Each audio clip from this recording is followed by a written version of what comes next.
வணக்கம். திருச்சிராப்பள்ளி தமிழ்ச் சங்கத்தினுடைய நிறுவனர் துரைசாமி அவர்களின் 116ஆவது பிறந்த நாள் விழாவில் விருதாளர் நாகேசியம் ஐயா அவர்களையும் நிர்வாகத்தினரையும் மேடைக்கு வருமாறு அன்புடன் அழைக்கின்றோம். அம்மாவை கூப்பிடுங்க. வாங்கம்மா.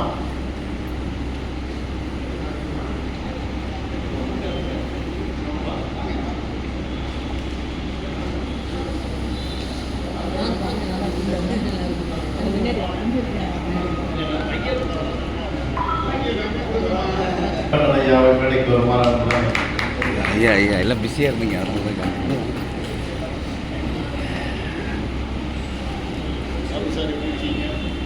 சார் நல்லா இருக்குங்களா?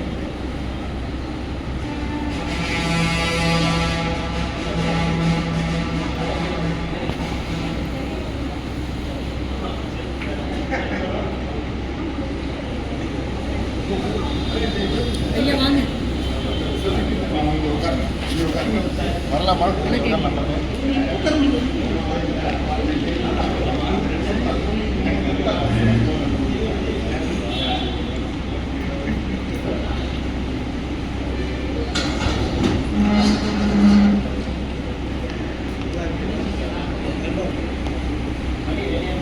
அனைவருக்கும் மீண்டும் வணக்கத்தினை சொல்லி திருச்சிராப்பள்ளி தமிழ்ச் சங்கம் நிறுவனர் அமரர் துரைசாமி பிள்ளை அவர்களின் 116ஆவது பிறந்த நாள் விழா இனிதே தொடங்குகிறது. இந்த நிகழ்வை தொடங்குவதற்கு செந்தமிழே நருந்தேனே செயலினை மூச்சினை உடன்களித்தேனே நைந்தாயினில் நைந்து போகும் என் வாழ்வு நன்னிலை உடைக்கலில் எனக்கும் தானே என்று தமிழை வாழ்த்தியவனாக முதலாவதாக மொழி வாழ்த்து பாடப்படுகிறது.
தமிழர் மரபு முகநக நட்பது நட்பன்று நெஞ்சற்கு அகநக நட்பது நட்பு என்ற குரலுக்கு இலக்கணமாக திகழ்ந்து திருச்சிராப்பள்ளி தமிழ்ச் சங்கத்தை சீரம் சிறப்புமாக நடாத்திக் கொண்டிருக்கக்கூடிய அருமையான புன்னகைக்கு சொந்தக்காரர்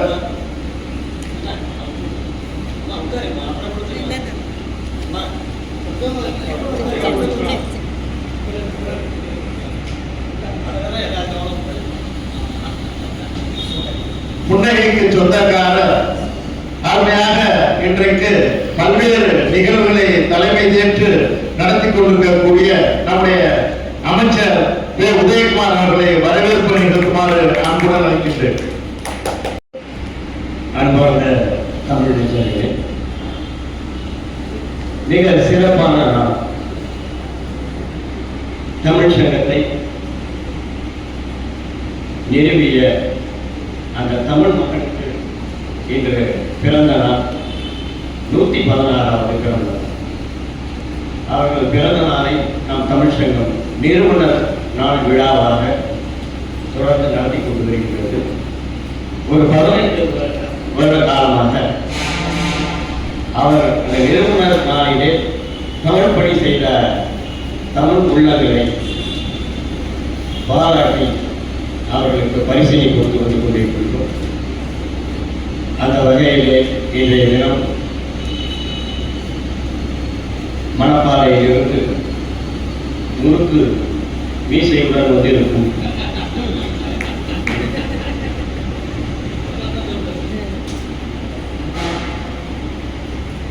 அன்புக்குரியவர், பண்புக்குரியவர், அனைவரோடும் அழகாக பழகக்கூடியவர், தள்ளாத வயலிலும் தன் மனைவியை தள்ளி கொண்டு வந்து கொண்டிருக்கிறார்.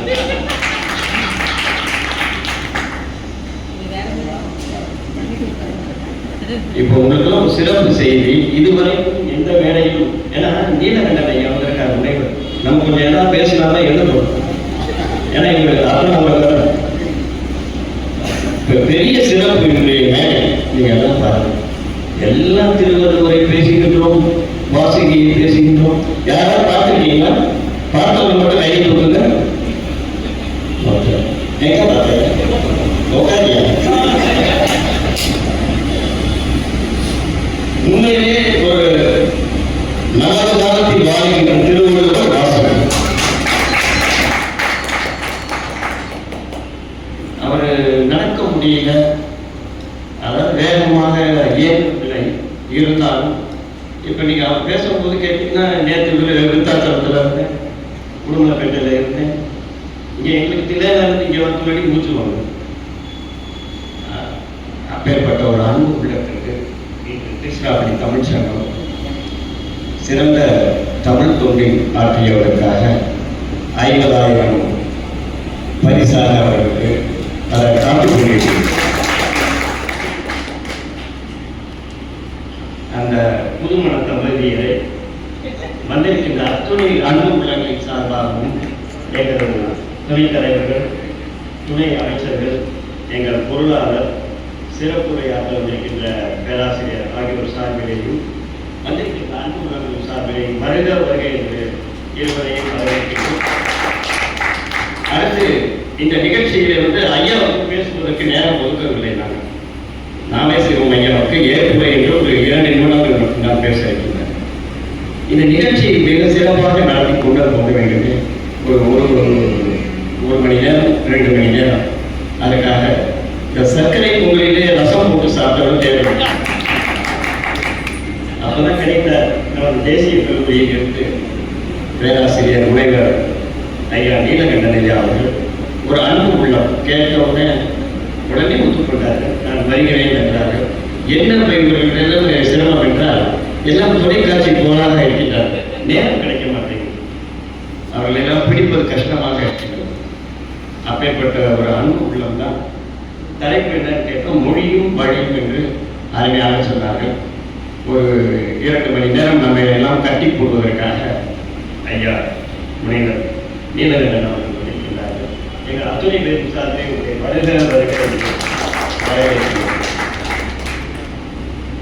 அடுத்து இங்கு வந்திருக்கின்ற அன்பு உள்ளங்கள், எப்பொழுதும் வந்து கொண்டிருக்கின்ற தமிழ் அன்பு உள்ளங்கள். அண்ணன் சிறப்பான நிகழ்ச்சினா எங்கள் நாகப்பாண்டன் வந்துடுவாங்க. லட்சுமி அவங்க முன்னோர் சிறப்பாகவே அவர்கள் தலைமை பண்போடு வந்து அமர்ந்திருக்கின்றார்கள். அவர்களை எழுத்தாளர் சங்கத்தை சார்ந்த அண்ணன் நாகமுகம் அவர்கள் இருக்கின்றார்கள். அண்ணன் சின்ன சின்ன செய்திகளை எல்லாம் நாளை காலை அந்த நாளிதழிலே நாளிதழிலே கொண்டு வருகின்ற ஸ்ரீகாந்த் வந்திருக்கின்றார்கள். சென்ற 10 நாளுக்கு சிறப்பாக தன் மகன் திருமணத்தை நடத்தி வைத்த உலகமே போற்றக்கூடிய அருமையாக நடத்திய திலகவதி அம்மையார் இருக்கின்றார்கள். அவர்களை வரவேற்கின்றார்கள். பக்கத்திலே அன்பு உள்ளவன் அவர்கள் நிறைய அவர்கள் மோட்டிவேஷனல் தாக்கி பேசக்கூடிய அன்பு உள்ளவர்கள் அவர்களை மற்றும் வந்திருக்கின்ற அவர்கள் பேர் தெரியாதனால அப்படியே ஓவர்டேக் பண்ணிக்கிறேன். கோவிந்தம்மாள் தமிழ் மன்றத்தின் செயலாளர் அன்புக்குரிய பண்புக்க கலைஞர் முருகானந்தையா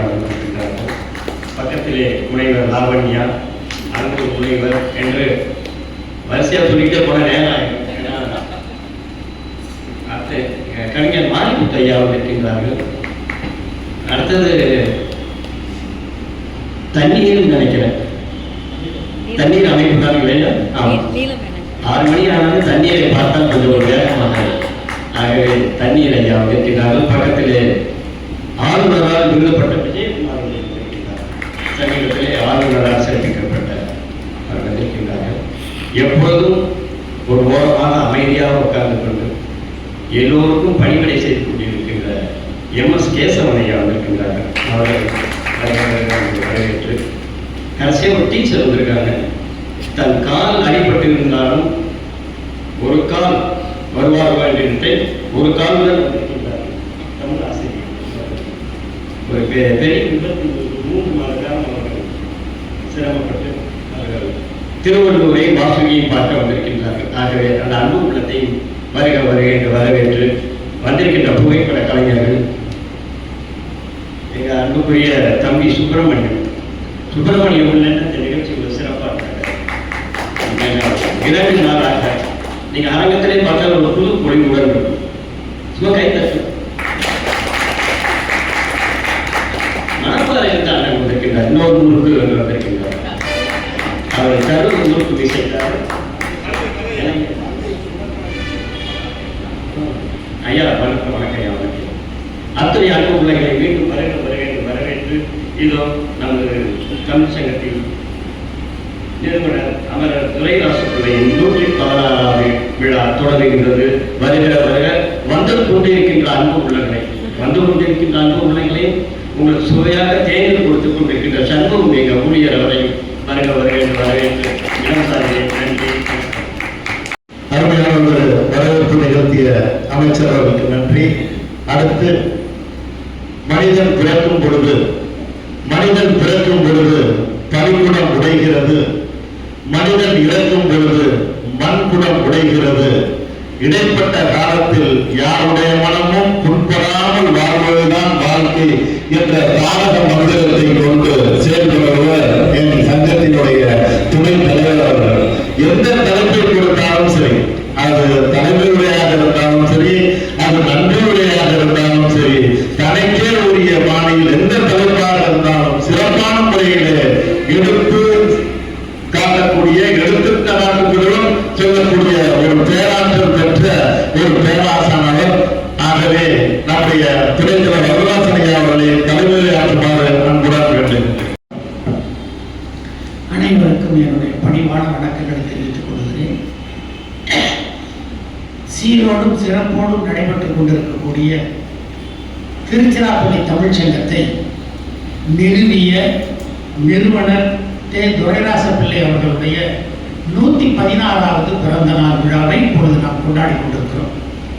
விழாவிலே சிறப்பு விருதுகளாக அமர்ந்திருக்கக்கூடிய பெரியவர்களுக்கும் துணைவியார் அவர்களுக்கும் தமிழ் சங்கத்தை சார்ந்த அத்தனை பொறுப்பாளர்களுக்கும் வந்திருக்கின்ற பெரியவர்களுக்கும் மீண்டும் ஒரு முறை என்னுடைய வணக்கங்களை தெரிவித்துக் கொள்கிறேன்.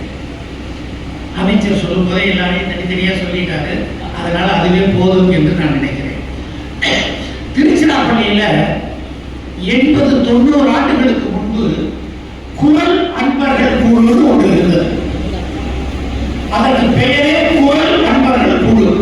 யாருக்கெல்லாம் திருக்குறளை கேட்க வேண்டும் என்ற ஆர்வம் இருக்கிறதோ, அதை தெரிந்து கொள்ள வேண்டும் என்று விரும்புகிறார்களோ அவர்கள் எல்லாம் வந்து கேட்கலாம் என்றுதான் அந்த குழுவை அழைத்தார்கள். அப்போ அதுக்கு இடம் கிடையாது. விஸ்வநாதன் ஒருத்தர் பெருமைக்குரியவர், பாலசுப்ரமணியன் ஒருத்தர் பெருமைக்குரியவர். முதல்ல விஸ்வநாதன் அவருடைய வீட்டில் தான் அந்த குரல் அன்பர்களுடைய குரல் அன்பர்கள் குழுவினுடைய கூட்டம் நடைபெறும். திருக்குறளை யாரையாவது ஒன்று சொல்லி சொல்லுவார்கள். அதற்கு பிறகு திரு பாலசுப்ரமணியன் அவருடைய வீட்டில் அந்த நிகழ்ச்சி நடைபெறும். இந்த 2 பேருடைய வீட்டில் தான் அந்த நிகழ்ச்சி ஆரம்பத்திலிருந்து நடைபெற்றுக் கொண்டிருந்தது. அதற்கு பிறகுதான் கருங்கட்டாங்குடியிலிருந்து நம்முடைய நிறுவனர் திரு துரைராச பிள்ளை அவர்கள் வணிக நிமித்தமாக திருச்சிக்கு வருகிறார். அவர் அதற்கு முன்பு இருந்தது காவல்துறையிலே எடுத்த பணியிடம் சொல்லுவாங்க, அந்த பணியில இருந்தார். அதுல வாழ்க்கையில முன்னேற்றம் இருக்குமோ இருக்காத சந்தேகத்தை வணிகம் செய்ய வேண்டும் இங்கே வந்து சில பெரிய பெரிய மின்னுகளை கூட எடுக்கிறார்.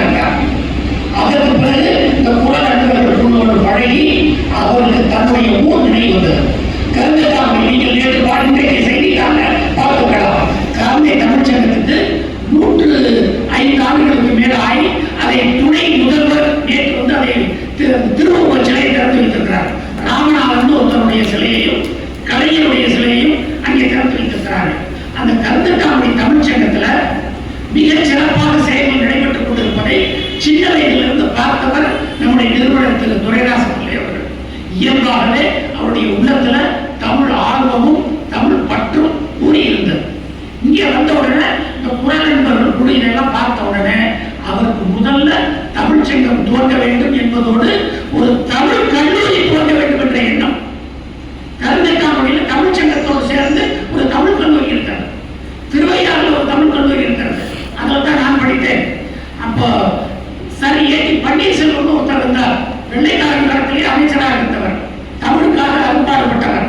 அவர் தான் அந்த திருவையாறு அரசர் கல்லூரியில நிறைய நிலத்தை சரோஜி மன்னர் கொடுத்திருக்கிறார். அங்க சமஸ்கிருதத்துக்கு மட்டும்தான் பாடம் சொல்லிக் கொடுக்கிறார்கள், ஏன் தமிழுக்கு இல்லை என்று கேட்டு தமிழ் கல்லூரியை துவங்க வேண்டும் என்று சரி ஏடி பன்னீர்செல்வம் திருவையாறு நடத்த சொன்னார்.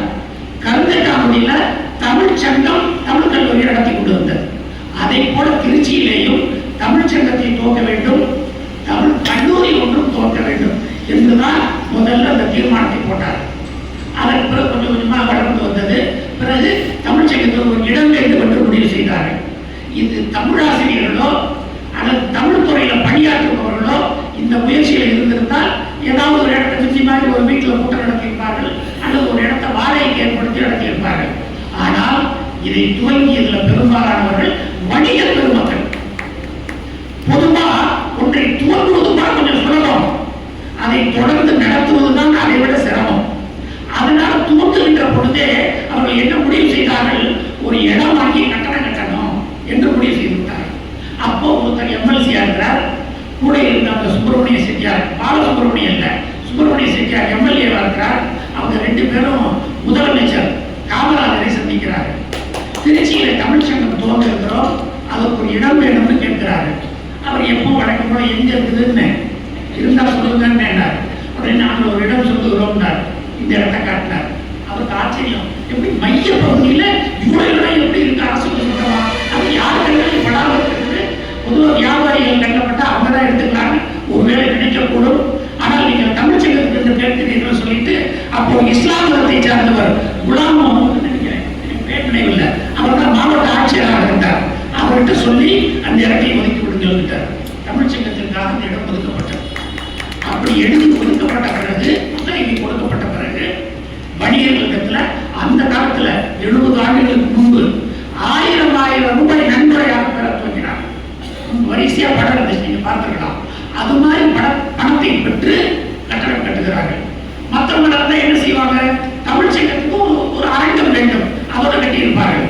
ஆனால் துரைராச பிள்ளை மற்றவர்களும் என்ன செய்தார்கள் என்றால், தமிழ் சங்கத்துக்கு ஒரு அரங்கம் வேண்டும் முக்கியம்தான், ஆனால் தொடர்ந்து வருமானம் வேண்டும். தொடர்ந்து போய் நன்கொடை கேட்டுக்கொண்டிருக்க கூடாது. கீழே ஒரு ஹால் கட்டி வாடகைக்கு விட்டு விடுவோம் அந்த அரங்கத்தை, மாடியில கூட்டாளி நடத்துவோம் என்று முடிவு செய்கிறார்கள். அதை போல கட்டித்தான் அங்கே முதல் அந்த யூகோ வங்கி இருந்தது. பழைய கட்டடம், அப்ப இந்த கட்டடம் கிடையாது. தோன்றுகிற பொழுது அந்த பழைய கட்டடத்துல இப்படி பார்க்க மேலே இருக்கும். கீழே யூகோ வங்கிக்கு வாடகைக்கு விட்டார்கள். அந்த வாடகை பணத்திலிருந்து கூட்டம் நடத்தலாம் என்கிற அளவுக்கு ஒரு தீர்மானம் செய்து மாடியில் ஒரு அரங்கு கட்டி அங்கேதான் கூட்டம் நடைபெறும். 1969 நான் இங்கே வேலைக்கு வந்த பிறகு அங்கே வந்து அந்த கூட்டத்தில் தான் முதல் என்னை பேச சொன்னது திருக்குறள்ல ஒரு அதிகாரம், இரவு அச்சம்ங்கிற அதிகாரம் இன்றைக்கும் நன்றாக நினைவிருக்கிறது. அடுத்தவற்றை போய் இறந்து கேட்க வேண்டும் என்றால் மனம் எப்படியெல்லாம் அச்சப்படுங்கிறதுக்காக ஒரு அதிகாரம், அடுத்தவற்றை போய் கேட்கறதில்லை. அது மாதிரி கட்டடம் கட்டிய பிறகு தொடர்ந்து தமிழ் சங்கத்தினுடைய வளர்ச்சி வளர்ந்து கொண்டே இருந்தது. எத்தனையோ பேர் எத்தனையோ பேருக்கு உதவி செய்தார்கள். இயற்கையாகவே பணம் தருவதற்கு வருவாய் இருந்து விட்டது. துரைராச பிள்ளை தான் பிறந்த ஊர்ல தமிழ் சங்கம் நினைவுகள் கொண்டு தான் வந்து வாழ்ந்தார். பிறகு வீடு கட்டினார், வீட்டுக்கு பணத்தை வரவழைத்தார், விருந்து வைத்தார். தமிழ் சங்கத்தில் தொடர்ந்து யாரெல்லாம் தொண்டு செய்வார்களோ அவர்களுக்கு பொறுப்பு கொடுத்தார். ஆக குரல் அன்பர்கள் குழு என்று துவங்கி அதற்கு பிறகு தமிழ் சங்கமாக அதை வளர்த்து தமிழ் சங்கத்துக்கு கட்டடத்தை கட்டி அந்த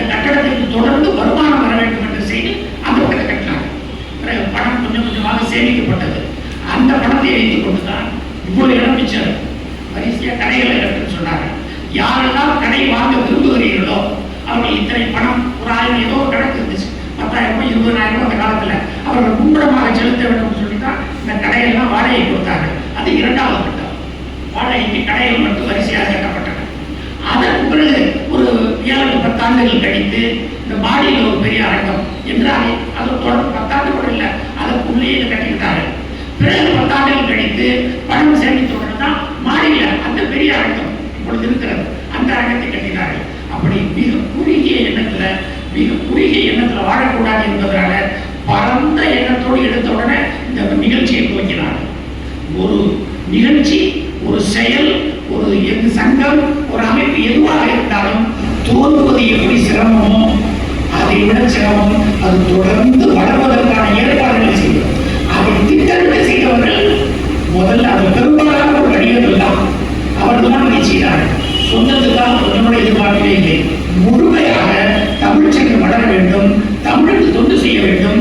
அவருடைய திட்டத்துல போட்ட தீர்மானத்துல தமிழ் கற்றுக் கொடுக்கக்கூடிய, அதாவது தமிழ் ஆசிரியர்களுக்கான புலவர்கள் வரி அதை தோன்ற வேண்டும் என்ற எண்ணம் இருந்து தீர்மானம் ஆரம்பத்தில் போட்டுக்கிறார்கள். அது மட்டும்தான் அப்படியே கொஞ்சம் நின்று விட்டது. ஆனால் வாரந்தோறும் அப்பெல்லாம் 3 நாட்கள் முதல்ல கூட்டம் நடந்தது. திங்கள், புதன், வெள்ளி, வாரத்துக்கு 3 நாட்கள். கொஞ்சம் அதிகமாக இருக்கிறது, 3 நாட்கள் வேண்டாம் என்றுதான் புதன், வெள்ளி என்பதை மாற்றிவிட்டார்கள். திருக்குறளே 133 அதிகாரத்துல காமத்துப்பால 25 அதிகாரம் போக மீதி இருக்கக்கூடிய அதிகாரம் எல்லாம் ஒவ்வொரு மாதத்துக்கும் ஒவ்வொரு அதிகாரம் சொல்லப்பட்டது. ஒவ்வொரு வாரமும் மாத இறுதியில், ஒவ்வொரு மாதமும் இறுதி நாள் என்ற புதனாக இருக்கலாம் அல்லது வெள்ளியாக இருக்கலாம், மருத்துவ கூட்டம் என்று அமைக்கப்படுகிறது. பல்வேறுபட்ட இலக்கியங்களை பற்றியும் வேறு விதமான செய்திகளை பற்றியும் தொடர்ந்து நடத்தி இந்த தமிழ்ச்சங்கத்தை தமிழ்நாட்டில் இருக்கக்கூடிய மற்ற எல்லா தமிழ்ச்சங்கத்தையும் விட மற்ற தமிழ்ச்சங்கங்களுக்கு முன்னோடியாக இருந்திருக்கின்றன. இதற்கு முன்பே மதுரையில் 4ஆம் தமிழ்ச்சங்கம் பாண்டித்துறை தேவர் துவங்கினார். ஆனால் அதையெல்லாம் முந்தி கொடுத்த ஓட்டப்பந்தயத்தில் பார்த்தீங்கன்னா இந்த 8 வட்டம் போடுவாங்க, 1000 கிலோமீட்டருக்கு மேல் 1000 மீட்டருக்கு மேல் ஓட்டம். அது முதல்ல பார்த்தா மெதுவாக ஓடிட்டு இருப்பாங்க, சில பேர் ரொம்ப வேகமாக முன்னாடி போயிடுவாங்க. கடைசியில் பார்த்தா அந்த மெதுவாக ஓடுறவங்க தான் மூச்சு கட்டி ரொம்ப வேகமாக முன்னுக்கு வந்து முதலிடத்தை பெறுவது பெரும்பாலும் அப்படித்தான் நடைபெறும். அது மாதிரி நம்மை விட முன்னால் இருந்த தமிழ்ச்சங்கங்கள்லாம் உண்டு, இன்றைக்கும் அவை சிறப்போடு செயல்பட்டுக் கொண்டிருக்கின்றன. அதை யாரும் குறை சொல்ல முடியாது. ஆனால் அவற்றையெல்லாம் முந்துகின்ற அளவுக்கு நம்முடைய செயல்பாடுகளை வளர்த்து கொண்டிருக்கிறோம். அதற்கேற்ற நிர்வாகிகள் தொடர்ந்து இங்கே வந்து கொண்டிருக்கிறார்கள். இப்பொழுது நம்முடைய பெரியசாமி முதல்ல இங்கே அமைச்சராக இருந்தார். தமிழ்ச்சங்கத்தில் செயலாளர்கள் இருப்பது அமைச்சர் என்று பெயர் வைக்க வேண்டும் என்று ஒரு புதுமையாக அரசாங்கத்திலே அனுமதி பெறப்பட்டது. இப்பொழுது தமிழ்ச்சங்கத்தினுடைய அமைச்சராக பெரியசாமி அவருடைய மகன் இன்னும் சிறப்பாக நடத்தி வருகிறார். தலைவராக அதே மாதிரி தமிழ் துறையில் மிக சிறப்பாக பணியாற்றி வருகிறார். அதே போல தமிழாய்ந்த பெருமக்கள் இந்த தமிழ்ச்சங்கத்தை நாள்தோறும் வளர்த்து வர வேண்டும் என்ற எண்ணத்தோடு இருப்பவர்கள் தான் செய்து கொண்டிருக்கிறார்கள். அதனால எல்லாம் முழு பெருமை இல்லை, வந்து பல பேர் அந்த கூட்டத்தில் கலந்து கொண்டு கூட்டத்தை கேட்டு அதே மாதிரி மாணவர்களும் கொண்டு வர வேண்டும். மாணவர்களும் கூட்டத்தில் கலந்து கொண்டு பேச வேண்டும், தன்னுடைய பேச்சாற்றலை வளர்த்துக் கொள்ள வேண்டும் என்பதற்கும் தமிழ்ச்சங்கத்தில் வாய்ப்பு கொடுக்கிறோம். கீழவை அவர்களுக்கு முத்தமிழ் காவலர் பட்டம் கொடுத்தது இந்த தமிழ்ச்சங்கம் தான். அவர் தமிழ்ச்சங்கத்தோடு நெருக்கமான தொடர்பு கொண்டிருந்தார். ஆனால் இந்த இதுல எல்லாம் அப்ப அவர் வந்து பெரியார் வளர்த்து கொண்டிருந்தார். அதனால இதுல அவர் அதிகம் ஈடுபாடு காட்டினார்கள் மாதிரி நான் அந்த வரலாற்றை படிக்கிற போது எனக்கு தெரியவில்லை. அவர் முத்தமிழ் அறிஞர்னு பேர், முத்தமிழ் காவலர்னு பேர், அதை கொடுத்தது இந்த திருச்சிராப்பள்ளி தமிழ்ச்சங்கம் தான். அவர் பொறுப்புல இருந்ததாக எனக்கு படித்தது நினைவில்லை, ஒருவேளை இருந்திருக்கலாம். ஆனால் முக்கியமானவர்கள் அவரும் ஒருத்தர், பொறுப்புல அவர் இருந்தாங்க எனக்கு தெரியவில்லை. அது மாதிரி மிகச்சிறந்த தமிழறிஞர்கள் நிறைந்த இந்த திருச்சிராப்பள்ளியில தமிழ்ச்சங்கத்தை துவங்காமல் இருப்பது ஏன் என்று தெரியவில்லை என்று கடந்த தானொலியிலிருந்து வந்த துரைராச பிள்ளை தான் நிறுவனர் அவர்கள் இதை தோன்றுவதற்கான பிள்ளையார் சொல்லின்னு சொல்லுவார்கள். அது மாதிரி ஆரம்பத்தை துவக்கி அதனை வளர்த்து தானாகவே வளரும்படியாக ஒரு சின்ன விதை போட்டால்தான் மிகப்பெரிய ஆலமரம் வளர்கிறது. அது மாதிரி அந்த ஆலமரத்துக்கு தண்ணீர் ஊற்றுவதற்கும் அதை பாதுகாப்பதற்கும் வேலை போடுவதற்கும் விழுதல் வருவதற்கும் எல்லா ஏற்பாடுகளையும் செய்தவர் நம்முடைய நிறுவனர். அவருடைய பிறந்த நாளை இன்றைக்கு நாம் கொண்டாடி கொண்டிருக்கிறோம். அந்த பிறந்த நாள்ல தலை சார்ந்த ஒருவரை அழைத்து அவர் தமிழுக்கு பாடுபட்டவராக இருக்க வேண்டும், தமிழ்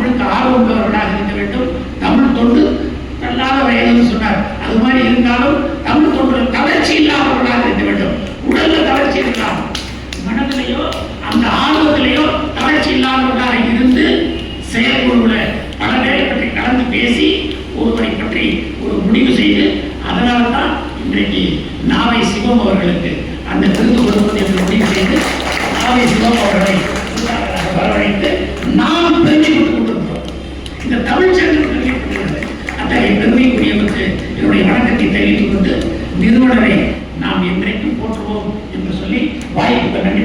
தலைவர் அவர்கள் இன்றைக்கு சற்று உடல்நலக் குறைவினால வர இயலவில்லை. அதனால அந்த தலைவருடைய இடத்துல இருந்து பேச சொல்லியிருக்கிறார்கள். அவருக்கும் நான் நன்றி தெரிவித்துக் கொண்டு வாய்ப்பு நன்றி பாராட்டி வைத்துள்ளதை நன்றி. அருமையாக நம்முடைய சங்கத்தினுடைய வரலாற்றினை தெல்ல தெளிவாக எடுத்துச் சொன்ன ஐயா அவர்கள் நன்றி. அது மட்டுமல்ல, இன்றைக்கு நம்முடைய உருவு தனலட்சுமி கல்லூரியில் இருக்கக்கூடிய தமிழ்துறை தலைவர் விஜயசுந்தரி அவர்கள் பாம்பேவில் சென்று பேசிக் கொண்டிருக்கும் தமிழ்ச்சங்கத்தில் பேசிக் கொண்டிருக்கும் பொழுது அங்கே நம்முடைய தமிழ்ச்சங்கத்தை பற்றி சிறப்பாக பேசியிருக்கிறார்கள். தமிழ்ச்சங்கத்தை பாம்பே தமிழ்ச்சங்கத்தை சேர்ந்தவர்கள் திருச்சிராப்பள்ளி தமிழ்ச்சங்கம் சிறப்பாக நடைபெறுகிறது, விழாக்கள் நிகழ்வுகள் எல்லாமே சிறப்பாக நடைபெறுகிறது, அருமையாக இங்கே பதிவு செய்திருக்கிறார்கள்.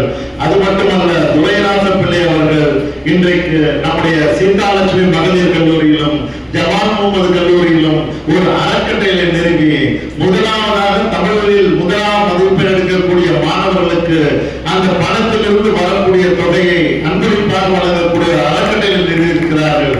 சென்ற ஆண்டு அந்த அறக்கட்டளை 10,000 இருந்த அந்த அறக்கட்டளையானது சென்ற ஆண்டு நம்முடைய அமைச்சர் மாணிக்கமையா அவர்களும் அவருடைய பேர் நம்முடைய துரைமுருகன் அவர்களும் வந்திருந்து அந்த பணத்தை 1 லட்சமாக ஏற்றி கொடுத்து இந்த அறக்கட்டளை இன்னும் தொடர்ந்து நடந்து கொண்டிருக்கிறது. அப்படிப்பட்ட அருமையான நிகழ்வுகளை எல்லாம் வடிவமைத்து வரலாற்றினை தொகுத்தளித்த நம்முடைய வரதராசையா அவருக்கு நெஞ்சார்ந்த நன்றிகளை தெரிவித்துக் கொள்கின்றோம். அடுத்த இந்த நிகழ்வுக்கு வருகை தந்து சிறப்பித்துக் கொண்டிருக்கக்கூடிய நம்முடைய விருதாளர் அவர்கள் உங்கள் அனைவருக்கும் தெரியும், பல்வேறு விருதுகளுக்கு சொந்தக்காரர். சும்மா ஒரு தமிழ்ச்சங்கம் ஒரு விருது வழங்குகிறது என்று சொன்னால் சாதாரணமான விருதுகள் யாரும் வழங்குவதில்லை. பல்வேறு விருதுகளை தமிழக அரசினுடைய பல்வேறு விருதுகளை பெற்றவர். அது மட்டுமல்ல, திருக்குறள் சார்பாக திருமணங்களை நடத்தி வைத்து தமிழ் மரபுரை இன்றும் கட்டிக்காத்துக் கொண்டிருப்பவர். அது மட்டுமல்ல, திருக்குறள் கைத்தகம் என்ற ஒரு அமைப்பினை வைத்து திருக்குறள் முற்றோர்கள் எல்லாம் செய்து இன்றைக்கு திருக்குறளாகவே வாழ்ந்து கொண்டிருக்கக்கூடிய ஒரு பெருமகனானவர். அடக்கம் அமரர் உயிர்க்கும் என்பதை போன்றவும் பணியுமாம் என்றும் பெருமை என்பதை போன்றவும் ஒழுக்கம் விருப்பம் தரலாம் அதை போன்றவும் அருமையாக புறமாகவே வாழ்ந்து கொண்டிருக்கக்கூடிய நம்முடைய போற்றுதலுக்குரிய தமிழ்ச்செம்மல் திருக்குறள் நாமசிவம் ஐயா அவர்களுக்கு பொன்னாடை போட்டி சிறப்பு செய்யுமாறு நம்முடைய அமைச்சர் அவர்களை கேட்டுக்கொள்கிறேன். விருதினை வழங்குமாறு அன்புடன் வேண்டுகின்றேன்.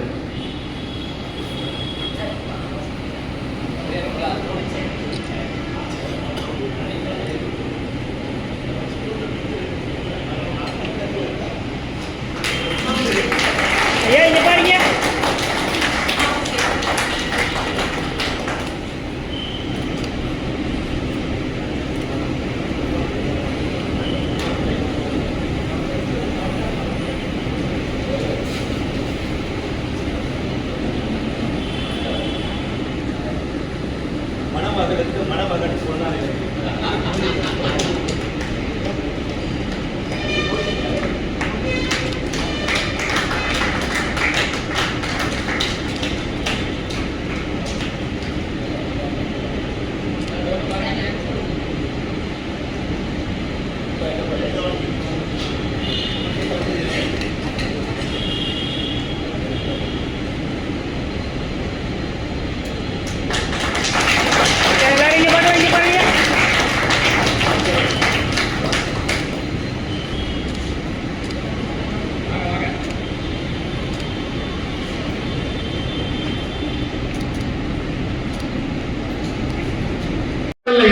பரவலாக ஒரு பேசக்கூடிய சூழல் இன்றைக்கு இருக்கக்கூடிய எந்த மேடையாக இருந்தாலும் சரி, பட்டிமன்றமாக இருந்தாலும் சரி, வழக்காடு மன்றமாக இருந்தாலும் சரி, தனி பேச்சாக இருந்தாலும் சரி, ஒரு முத்திரையை பதிக்கக்கூடிய ஒரு பேராற்றல் பெற்ற ஒரு பேராசான் என்று சொன்னால் எங்களுக்கு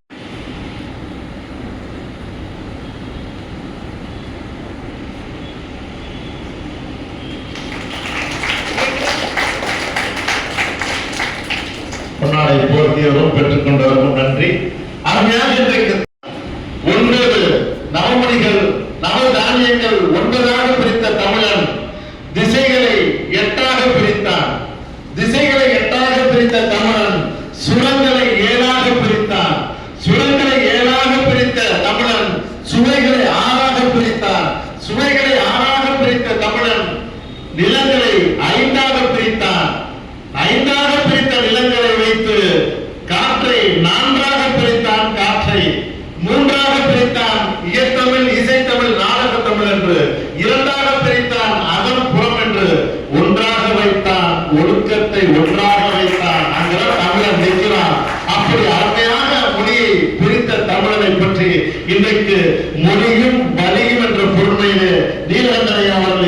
ஒரு உரையாற்றுமாறு அன்புடன் தேசிய கல்லூரியின் மாணவராக படித்து கொண்டிருந்த பொழுது வாரத்தில் 3 நாளும் கல்லூரி விடுதியில் அனுமதி பெற்று தமிழ் சங்கத்துக்கு வந்து பார்வையாளராக கேட்டுவிட்டு போகிற வழக்கம் உண்டு. அப்படி வந்த நாட்களில் என்றைக்கேனும் அரங்கேற மாட்டோமா என்கிற தாகமும் ஏக்கமும் எனக்குள் இருந்தது உண்டு. காரணம், தேசிய கல்லூரியில் நான் பேசியதை விட கல்லூரி மாணவ பேச்சாளனாய் தேசிய கல்லூரிகள் நிறைய உண்டு. இன்றைக்கும் நன்றி உணர்வோடு தொண்டாங்குழியில் ஈரத்தோடு சொல்ல வேண்டுமானால், வாங்கிய பட்டச்சான்றிதழ்களை விட பேச்சு போட்டியில் வாங்கிய பரிசு சான்றிதழ்கள் தான் என்னை பேராசிரியராக்கியது. எனவே வாய்ப்பு கிடைத்ததற்காக பேசுகிறவன் என்பதை விட மேடைதான் வாழ்க்கை கொடுத்தது என்பதற்காகவே நான் எல்லாம் பேச வேண்டும். அப்படி ஒரு கம்பீரமான ஐயா வரதராசன் ஐயா அவர்கள் எப்படியெல்லாம் வணிகக்குடி பெருமக்கள் தமிழை வாழ வைக்க வேண்டும் என்பதற்காக அவர்கள் கருத்தட்டாங்குடியிலிருந்து வந்து இப்படி தமிழுக்கு ஒரு ஜோதி ஏற்படுத்தினார்கள், தமிழுக்கு விளக்கேற்றி வைத்தார்கள் என்ற வரலாற்றை ஐயா அவர்கள் அருமையாக சொன்னார்கள். அவர்களுடைய அந்த தோளில் நின்று கொண்டுதான் இன்றைக்கு நாமெல்லாம் தமிழில் பயணம் செய்கிறோம். உயர் திரு ஐயா நாவை சிவம் ஐயா அவர்கள் திருக்குறள் சண்முகனார் நடத்துகிற திருக்குறள் பேச்சு போட்டிகளில் கலந்து கொண்டு கல்லூரி மாணவனாய் நானெல்லாம் பரிசு வாங்கியிருக்கிறேன். அந்த காலம் தொட்டு திருக்குறளை பற்றி மிக மிக அருமையாக வழங்கி வருகிற, இன்றைக்கு தமிழ்நாடு அரசு விதந்து ஓதுகிற ஐயா நாவை சிவமையா அவர்கள் பக்தி இலக்கியங்களுக்கு முற்றோதல் நடத்துகிறார்கள். திருக்குறளுக்கு முற்றோதல் நடத்திய திருக்குறளை ஒரு வாழ்வியல் நூலாக்கி திருக்குறளை தெருக்களில் எல்லாம் சொல்ல வைத்து, அதுதான் நாம் செல்லுகிற வழி என்பதனால் அந்த வழிப்பாதையாக அவரை வடிவமைத்திருக்கிறார். அவரை நான் வணங்குகிறேன். இன்னும் சொல்ல போனால், இப்படி தமிழுக்கு இவ்வளவு ஒரு கம்பீரமான முதல் தரமான முத்தமிழ் காவலர் கியாப்பே ஐயா அவர்களை பற்றி ஐயா சொன்னாங்க. இங்கு அமர்ந்திருக்கிற தமிழ் பெருமக்கள் அனைவரும் அறிவீர்கள், கடவுள் மனிதனுக்கு சொன்னது பகவத்கீதை, மனிதன் கடவுளுக்கு சொன்னது திருவாசகம், மனிதன் மனிதனுக்கு சொன்னது திருக்குறள் என்று திருக்குறள் புதைபொருள் என்கிற நூலில் முத்தமிழ் காவலர் கியாப்பே விஸ்வநாதம் ஐயா அவர்கள் பதிவு செய்திருக்கிறார்கள். ஒருத்தரை அழைச்சிக்கிட்டு போய் முத்தமிழ் காவலர் கியாப்பே விஸ்வநாதம் ஐயா கிட்ட, இவர் தமிழ் பற்றாளருங்க அப்படின்னாங்களாம். அப்ப முத்தமிழ் காவலர் சொன்னாராம், ஏன்னா நம்ம திருச்சிராப்பள்ளி வானொலி நிலைய ஆகாஷ்வாணி அப்படின்னு இருந்தத ஒரு போராட்டம் நடத்தி அகில இந்திய வானொலி நிலையம்னு ஆக்குங்கன்னு சொன்னவர் முத்தமிழ் காவலர் கியாப்பே விஸ்வநாதம் ஐயா தான். இல்லைன்னா அது ஆகாஷ்வாணியாவே இருந்திருக்கும். அவரிடத்துல போய் இப்படி தமிழ் பற்றாளர்னாங்களாம். அவர் நொந்துகிட்டாராம், எவனாவது இவர் சீன பற்றாளருங்க அப்படின்னு சீனாவுல ஒன்றும் சொல்ல போறதில்லை, இவன் ஜப்பான் மொழி பற்றாளருங்க அப்படின்னு ஜப்பான் மொழியில ஒன்றும் சொல்றதில்லை, இவன் ஈப்ரு மொழி பற்றாளருங்க அப்படின்னு யாரும் சொல்றதில்லை, தமிழ்நாட்டுலதான் ஏன் இந்த கொடுமை இருக்கு, இவன் தமிழ் பற்றாளர்கள் அப்படின்னு சொல்றமே, தமிழ்நாட்டுல தமிழ் பற்றாளனா தாங்க இருந்தாகணும் என்று விதந்தோதியவர் முத்தமிழ் காவலர் அவர்கள். நான் இப்படி கூட சொல்வதுண்டு, பெரும்பாலும் தாய் கைவிட்டதால் பிள்ளைகள் அனாதையாவது உண்டு. ஆனால் பிள்ளைகள் எல்லாம் கைவிட்டு விட்டால் தமிழ் தாய் அனாதை ஆகிவிடக் கூடாது என்பதில் நமக்கு பெருத்த நம்பிக்கை உண்டு. அப்படி ஆகிவிடக் கூடாது என்பதற்காக இன்றைக்கு இளம் தலைமுறையினிடத்துல தமிழினுடைய இளரத்தம் ஊறுகிற ஒரு புதிய முன்னெடுப்புகளை நிறையவே செய்து வருகிற ஐயா உயர் திரு உதயகுமார் ஐயா அவர்கள், மருத்துவர் ஐயா அவர்கள், அமைச்சர் பெருமக்கள், நான் கனகச்சிதமா இப்படிதான் இருக்கணும் அப்படின்னு பேராசிரியர்களுக்கெல்லாம் ஒரு பேராசிரியராக நமக்கு முன்னெடுத்திருக்கிற இந்த புகைப்படங்களை எல்லாம் எங்கய்யா அப்படின்னு கேட்டேன். அதெல்லாம் ஐயா வண்ணம் பூசுறதுனால அது எடுத்திருக்கிறோம், வண்ணம் பூசுவதனால் அவர்கள் இடம்பெயர்ந்திருக்கலாம், அவர்கள் தான் நம்முடைய எண்ணத்தை நிரப்பி இருக்கிறவர்கள். நான் தொடக்கத்துல சொல்றேன், நீங்க சிதம்பரம் அண்ணாமலை பல்கலைக்கழகத்துல ராப்பி சேதுப்பிள்ளை ஐயா அங்க பணியாற்றிக்கிட்டு இருக்கையில வீட்டுக்கு அப்படி போறவங்க வரவங்க எல்லாத்தையும் ஒரு திருக்குறள் சொல்லுங்க அப்படின்னு ஒரு சிறு நாணயத்தை கொடுப்பாராம். அப்படி போவையில வரையில அந்த வீட்டுல அப்படி பால் ஊத்த போகும்போது திருக்குறளை சொல்லி சொல்லி காசு பெற்றவர் தவத்திரு குன்றக்குடி அடிகளார் என்பது வரலாறு சொல்லுகிறது. அதனாலதான் உங்களுக்கெல்லாம் நான் முப்பால சொல்லி அந்த வீட்டுக்கு பால் ஊத்தினவர் குன்றக்குடி அடிகளார் சார். ஒரே மேடை சார், ஒரே மேடை. தந்தை பெரியாரும் இருக்கிறார், தவத்திரு குன்றக்குடி அடிகளாரும் இருக்கிறார் ஒரே மேடையில. அந்த 2 பேரிடமும் கேட்கப்பட்ட ஒரே கேள்வி, உங்களுக்கு பிடித்த திருக்குறள் எது அப்படின்னு. பெரியார் சொல்றார், தெய்வத்தால் ஆகாதெனினும் முயற்சி தன் மெய்வருத்த கூலி தரும் என்று பெரியார் சொன்னார். அப்படியே காவி உடையணிந்த கார்ல் மார்க்ஸ் என்று தோழர் தா பாண்டியன் அவர்களால் பாராட்டப்பட்ட அடிகளாரிடம் அதே கேள்வி வருகிறது. குடி செய்வன் என்னும் ஒருவருக்கு தெய்வம் மடி தற்று தான் முந்துரும் என்று அடிகளார் சொல்கிறார். நீங்க கடவுள் உருவ வழிபாட்டு மறுப்பாளராயிருக்கிற பெரியாருக்கும் திருக்குறள் உண்டு, இல்லை கடவுள் ஏற்பாளராயிருக்கிற அடிகளாருக்கும் திருக்குறள் உண்டு. சரி, இது எது சரி அப்படின்னா தீர்ப்பும் உண்டு. எப்பொருள் யார் யார்வாய் கேட்பினும் அப்பொருள் மெய்ப்பொருள் காண்பதறிவு என்ற தீர்ப்பையும் திருக்குறள் சொல்லுகிறது.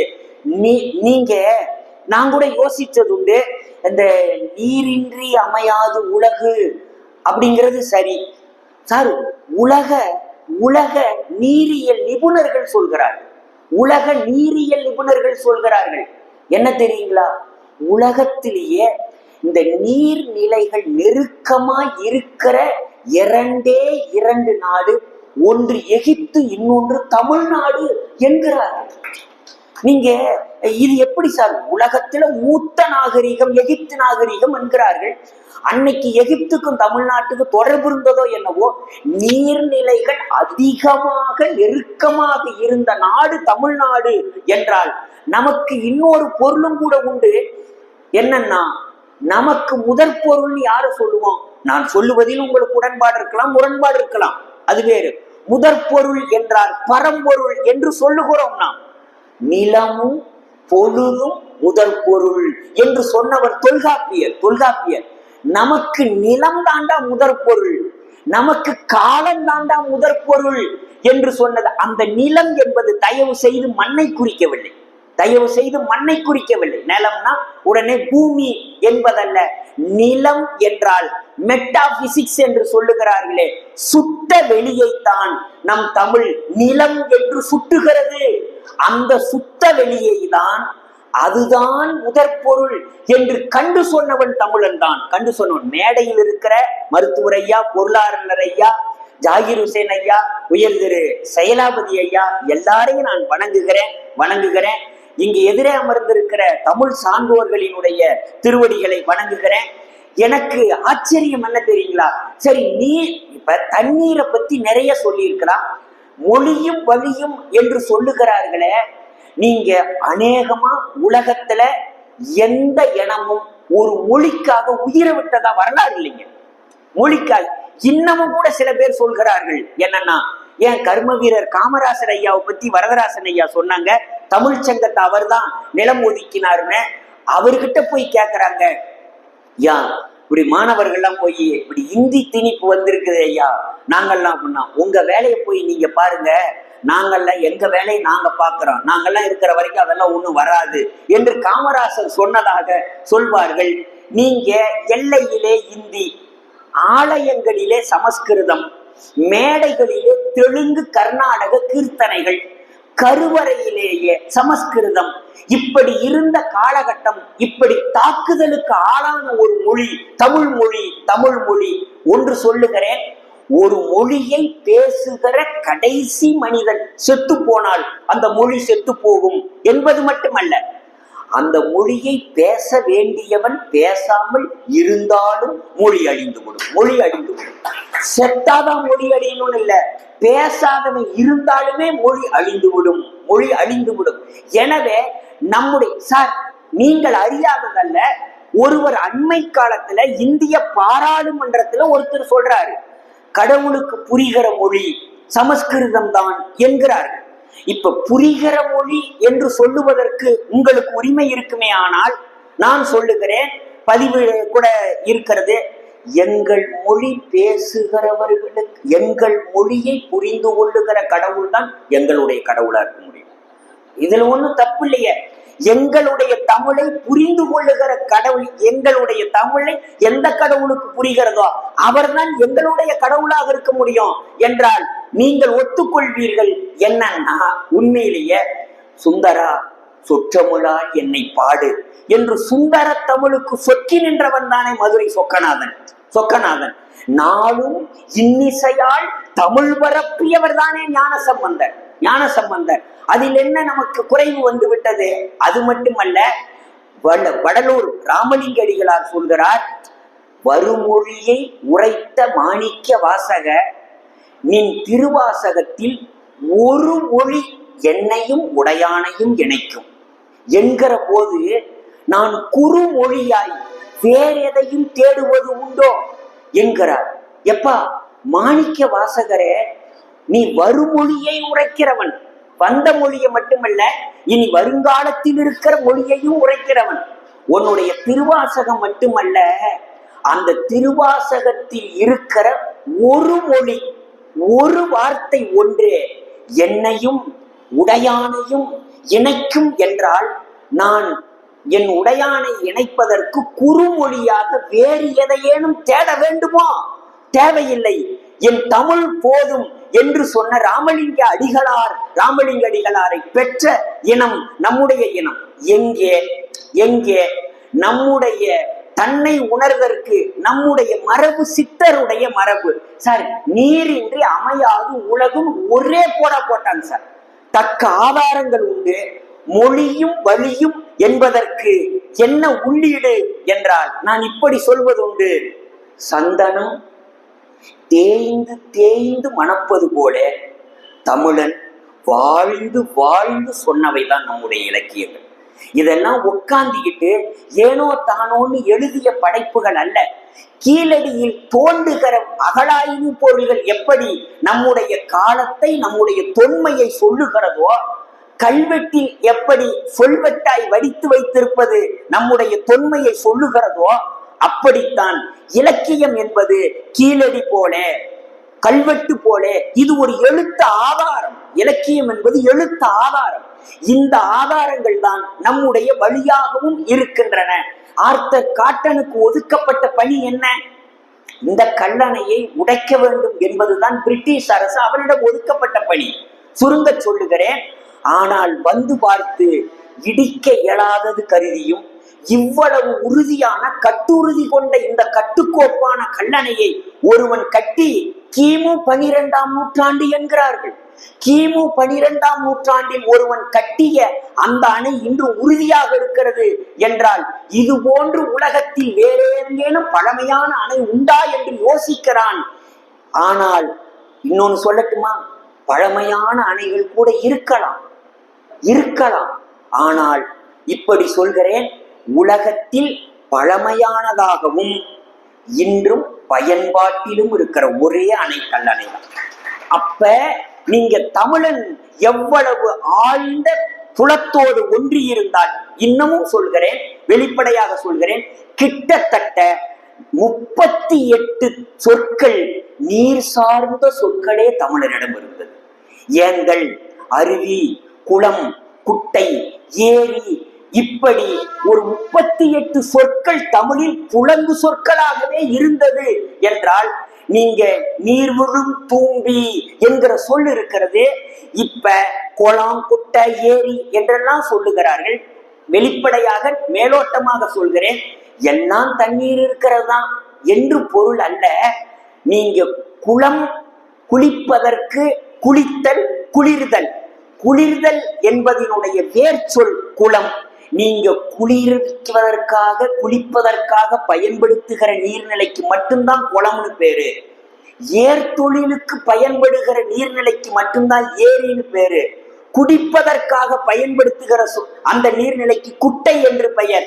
இப்படி கண்டவன் தமிழன். எனக்கு இன்னொன்னு கூட உண்டுங்க. சரி, நீரின்றி அமையாது உலகு என்று சொன்னது தமிழன் நீர் பற்றி எவ்வளவு விழிப்புணர்வோடு இருந்தான்ங்கிறது சரி. வானின்றி அமையாது ஒழுக்கம் என்று வருகிறதே சார், தண்ணிக்கு ஒழுக்கத்துக்கு என்ன சார் சம்பந்தம்? அவரே சொல்லுகிறார். திருக்குறள் நம்முடைய அருள் ஆசான் வள்ளுவர் சொல்கிறார், நாம புறத்தூய்மை நீரால் அமையும், அகத்தூய்மை வாய்மையால் காணப்படும். புறத்தூய்மை தருகிற தண்ணீர் எப்படி ஒருவனுடைய அகத்தூய்மைக்கு வழிவகுக்கும் என்றால், ஒரு வரலாற்று செய்தி படித்தேன்.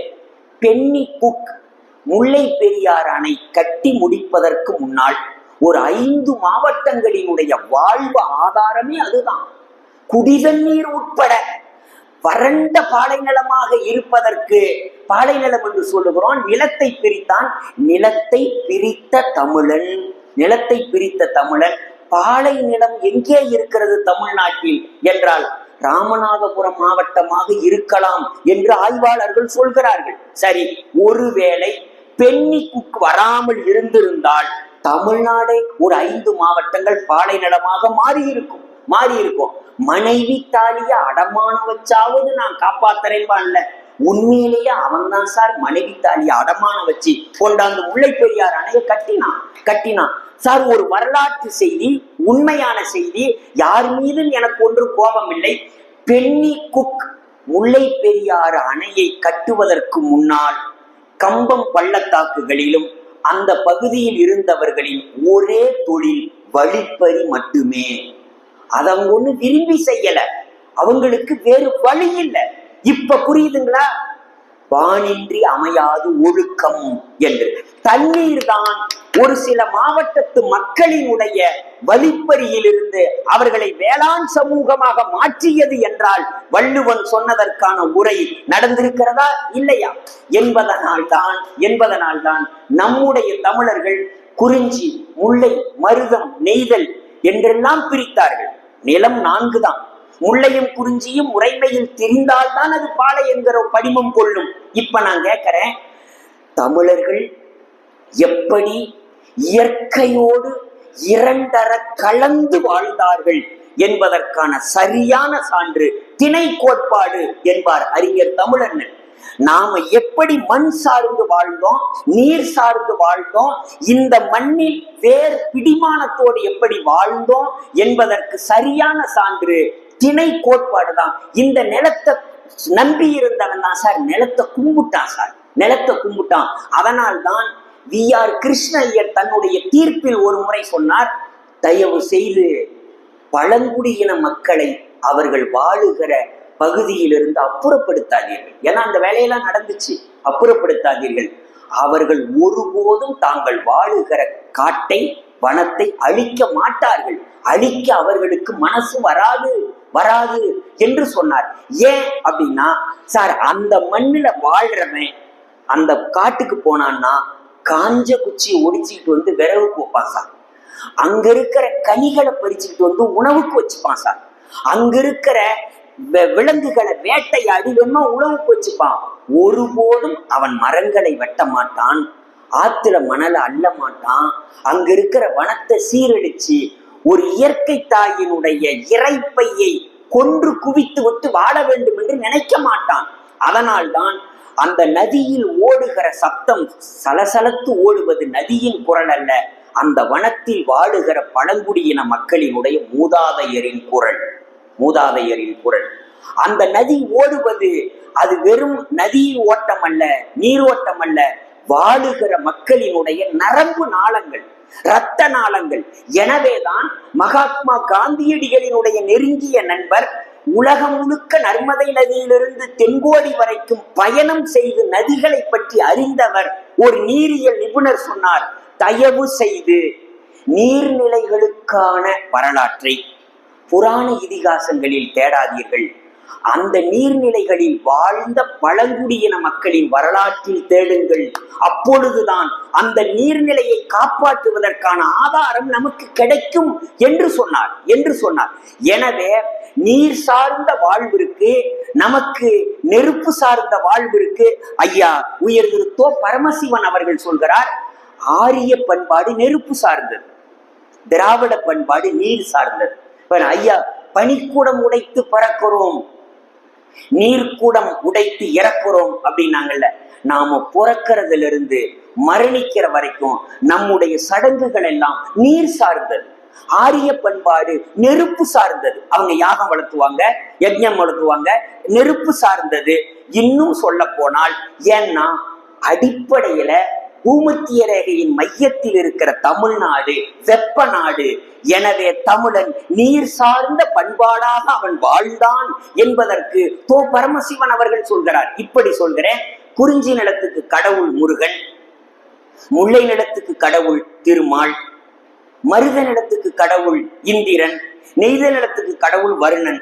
இப்படி குறிஞ்சி நிலத்துல தேனும் தினையும் விளையும், முல்லை நிலத்துல புற்கள் விளையும். அங்க நீர்மோர் தயிர் கால்நடைகள் வளர்வதற்கான வாழ்வாதாரங்கள் இருக்கிறது.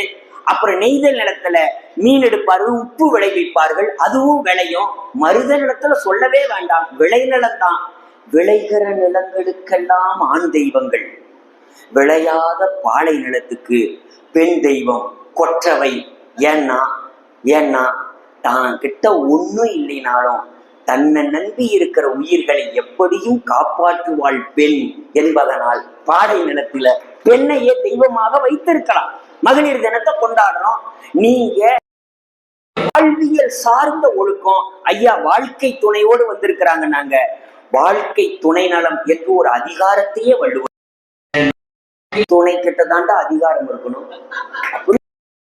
ஒண்ணு தப்பு இல்ல. நீங்க இப்படி அதிகாரத்தோடு இருக்கிறதுன்னு மட்டும் நினைக்காதீங்க. நீங்க சார் செல்லான் கிழவன் இருப்பின் நிலம் குழந்து இல்லாளின் மூடிவிடும் என்கிற குரலுக்கு தயவு செய்து உரையை அகராதியில் தேடாதீர்கள். விவசாய குடும்பத்தில் இருக்கிற மூத்த தலைமுறைக்கு தெரியும். நாம் வராட்டாலும் பரவாயில்ல, மாடு கவா கவா கவான்னு காத்து கிடக்கும், கட்டி கிடக்குமா சார் கிராமத்துக்காரன்.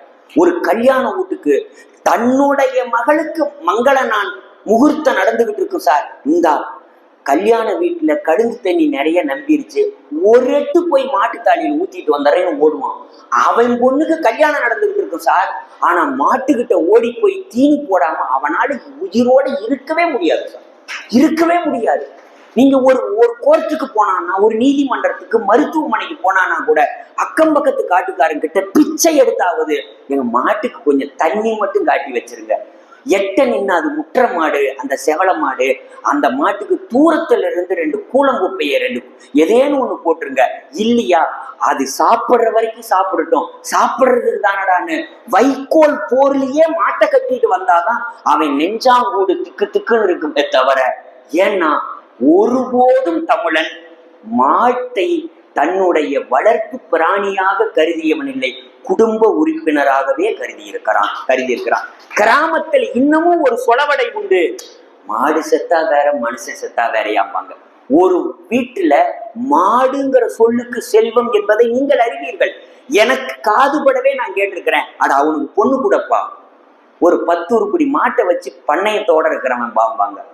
மாடு வச்சிருக்கிறத வச்செல்லாம் பொண்ணு கொடுக்கறத ஒரு பெரிய கணிப்பா அனுமானமாக கருதுவார்கள்.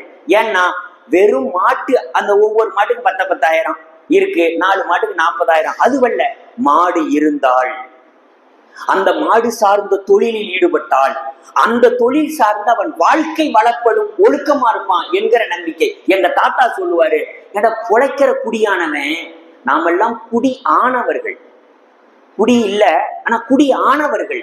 குடியானவன் காலையில எந்திரிச்சு ஒரு விளக்கு மாத்தி தட்டுக்கூடை எடுத்துக்கிட்டு மாட்டு மோத்துல முடிச்சாதாண்டா விளங்குவ அப்படின்பார். காலையில எந்திரிச்சு உடனே காஃபியை உறிஞ்சுக்கிட்டு தொலைக்காட்சி பார்த்துக்கிட்டு இருந்தா சத்தியமா விளங்க மாட்டான்.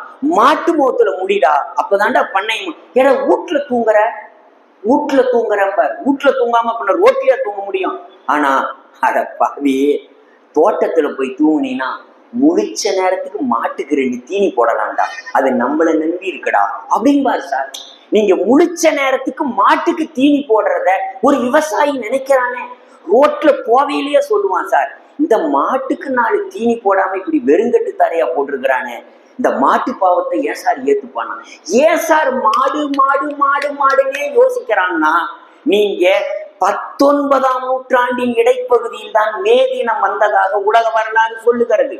உழைப்பாளர் தினத்தை அனுசரித்ததாக சொல்கிறது. மனிதர்களுடைய உழைப்புக்கு ஒருவன் எவ்வளவு முக்கியத்துவம் தர வேண்டும் என்பதுகிற விழிப்புணர்வு பின்னாளில் தான் வந்தது. நீ மனிதருக்கு மே தினத்தை கொண்டாடுற ஒரு விழிப்புணர்வே உனக்கு பிறகுதானியா வந்துச்சு.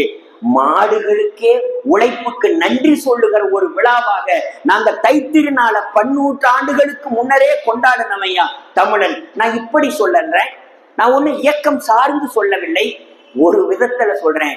பெரியார் ஒத்துக்கொண்ட ஒரே நூல் திருக்குறள் தான். உங்களுக்கு தெரியாமல்ல, பெரியார் ஒத்துக்கொண்ட ஒரே நூல் திருக்குறள் தான். அதுவும் அருமனசோட தான் ஒத்துக்கிட்டார். ஏன் தெரியுங்களா? அதுலதான் இருக்கிறதுலே கொஞ்சம் மூட நம்பிக்கை கம்மியா இருக்குதுன்னார். சார் நான் ஒண்ணு தப்பா சொல்லல, நான் தான் தொடக்கத்திலே சொல்லிடுறேன். உங்களுக்கு உடன்பாடும் இருக்கலாம், முரண்பாடும் இருக்கலாம். திருநெல்வேலியில ஒரு மேடையில பேசுறாரு, இந்த வெள்ளக்காரன் வெளிநாட்டுக்காரன் ஒரு வாகனம் கண்டுபிடிச்சான். வெளிநாட்டுக்காரன் ஒரு வாகனம் கண்டுபிடிச்சான். அந்த வாகனத்துல 400, 500, 600 கிலோமீட்டர் தூரத்துல இருக்கிற மெட்ராஸ்ல இருந்து என்ன 4 மணி நேரத்துல கொண்டாந்து திருநெல்வேலியில விட்டுட்டான். ஆனா நம்மாலும் ஒரு வாகனம் கண்டுபிடிச்சானா, பல மரங்களை எல்லாம் வெட்டி, மரங்கள் காத்து சுத்திகரிக்கிற நிலையம் அதையெல்லாம் வெட்டி தேர்வு செஞ்சானா. ஏன்னா நம்ம ஊர் திருநெல்வேலியிலிருந்து மேடைக்கு வர்றதுக்கு எனக்கு 3 மணி நேரம் ஆயிடுச்சு. ஏண்டான்னா தேர் திருவிழான்னா கூட்டம் அவ்வளவு கூடுது. எங்கடா தேர் இழுத்துக்கிட்டு போறீங்கன்னா, நெல்லையப்பர் பாகனூருக்கு போறாருன்னு சொல்றான். எங்கடான்னா, மன்னிக்க வேண்டும் இந்த வார்த்தை சொன்னதற்கு, பாகனூர்ல நெல்லையப்பர் வப்பாட்டி வீட்டுக்கு போறாருன்னு சொல்றான் சார். அவன் கண்டுபிடிச்ச வாகனம் 600 கிலோமீட்டர்ல இருந்து 3 மணி நேரத்துல என்ன கொண்டாந்து நீங்க சேர்த்துச்சு. இவன் கண்டுபிடிக்கிற வாகனம் கடவுளை வப்பாட்டி விட்டு கூட்டிட்டு போறதுக்கு இவன் 7 மணி நேரம் போக்குவரத்தை தடை பண்றானே. நீங்க யோசிச்சுக்குங்கன்னார். சார் நான் இப்படி சொல்றேன், எனக்கு நான் எந்த இயக்கத்தையும் சொல்ல வேண்டிய அவசியம் இல்லை. இப்ப சொல்லுங்க சார் நீங்க. வள்ளுவன் சொல்கிறான், செல்லான் கிழவன் இருப்பின் நிலம் புலந்து இல்லாளின் மூடிவிடுமா. ஒரு விவசாயி 100 ஏக்கர் நிலம் வச்சிருந்தாலும் சரி, அவனுக்கு அடிச்சு புடிச்சு ராத்திரியில வந்து கூட போய் தோட்டத்துல விழுந்தாதான் சார் அவனுக்கு தூக்கம் வரும்.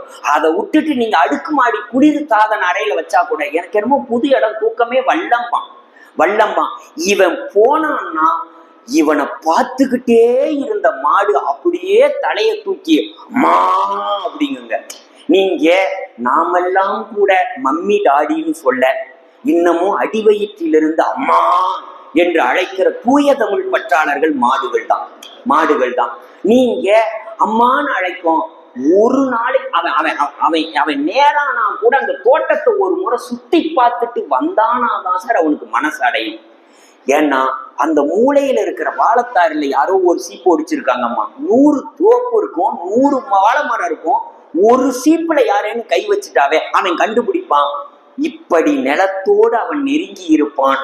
அது மட்டுமல்ல, ஒரு நாளைக்கு நிலத்தை வந்து அவன் பார்க்கலன்னா நிலம் கோவிச்சுக்குமோன்னு சொன்ன ஒரு புவியியலாளன், ஒரு மண் சார்ந்த சிந்தனையாளன் வெறுமனே நிலம் கோவிச்சுக்கும்னு சொல்ல, ஐயா வாழ்க்கை துணை நலத்தோட வந்திருக்குன்னு சொன்னீங்கல்ல, உன் மனைவி உன்னை கோவிச்சுக்கிற மாதிரி மண் கோவித்து கொள்ளும் என்று சொன்னவர் வள்ளுவர்.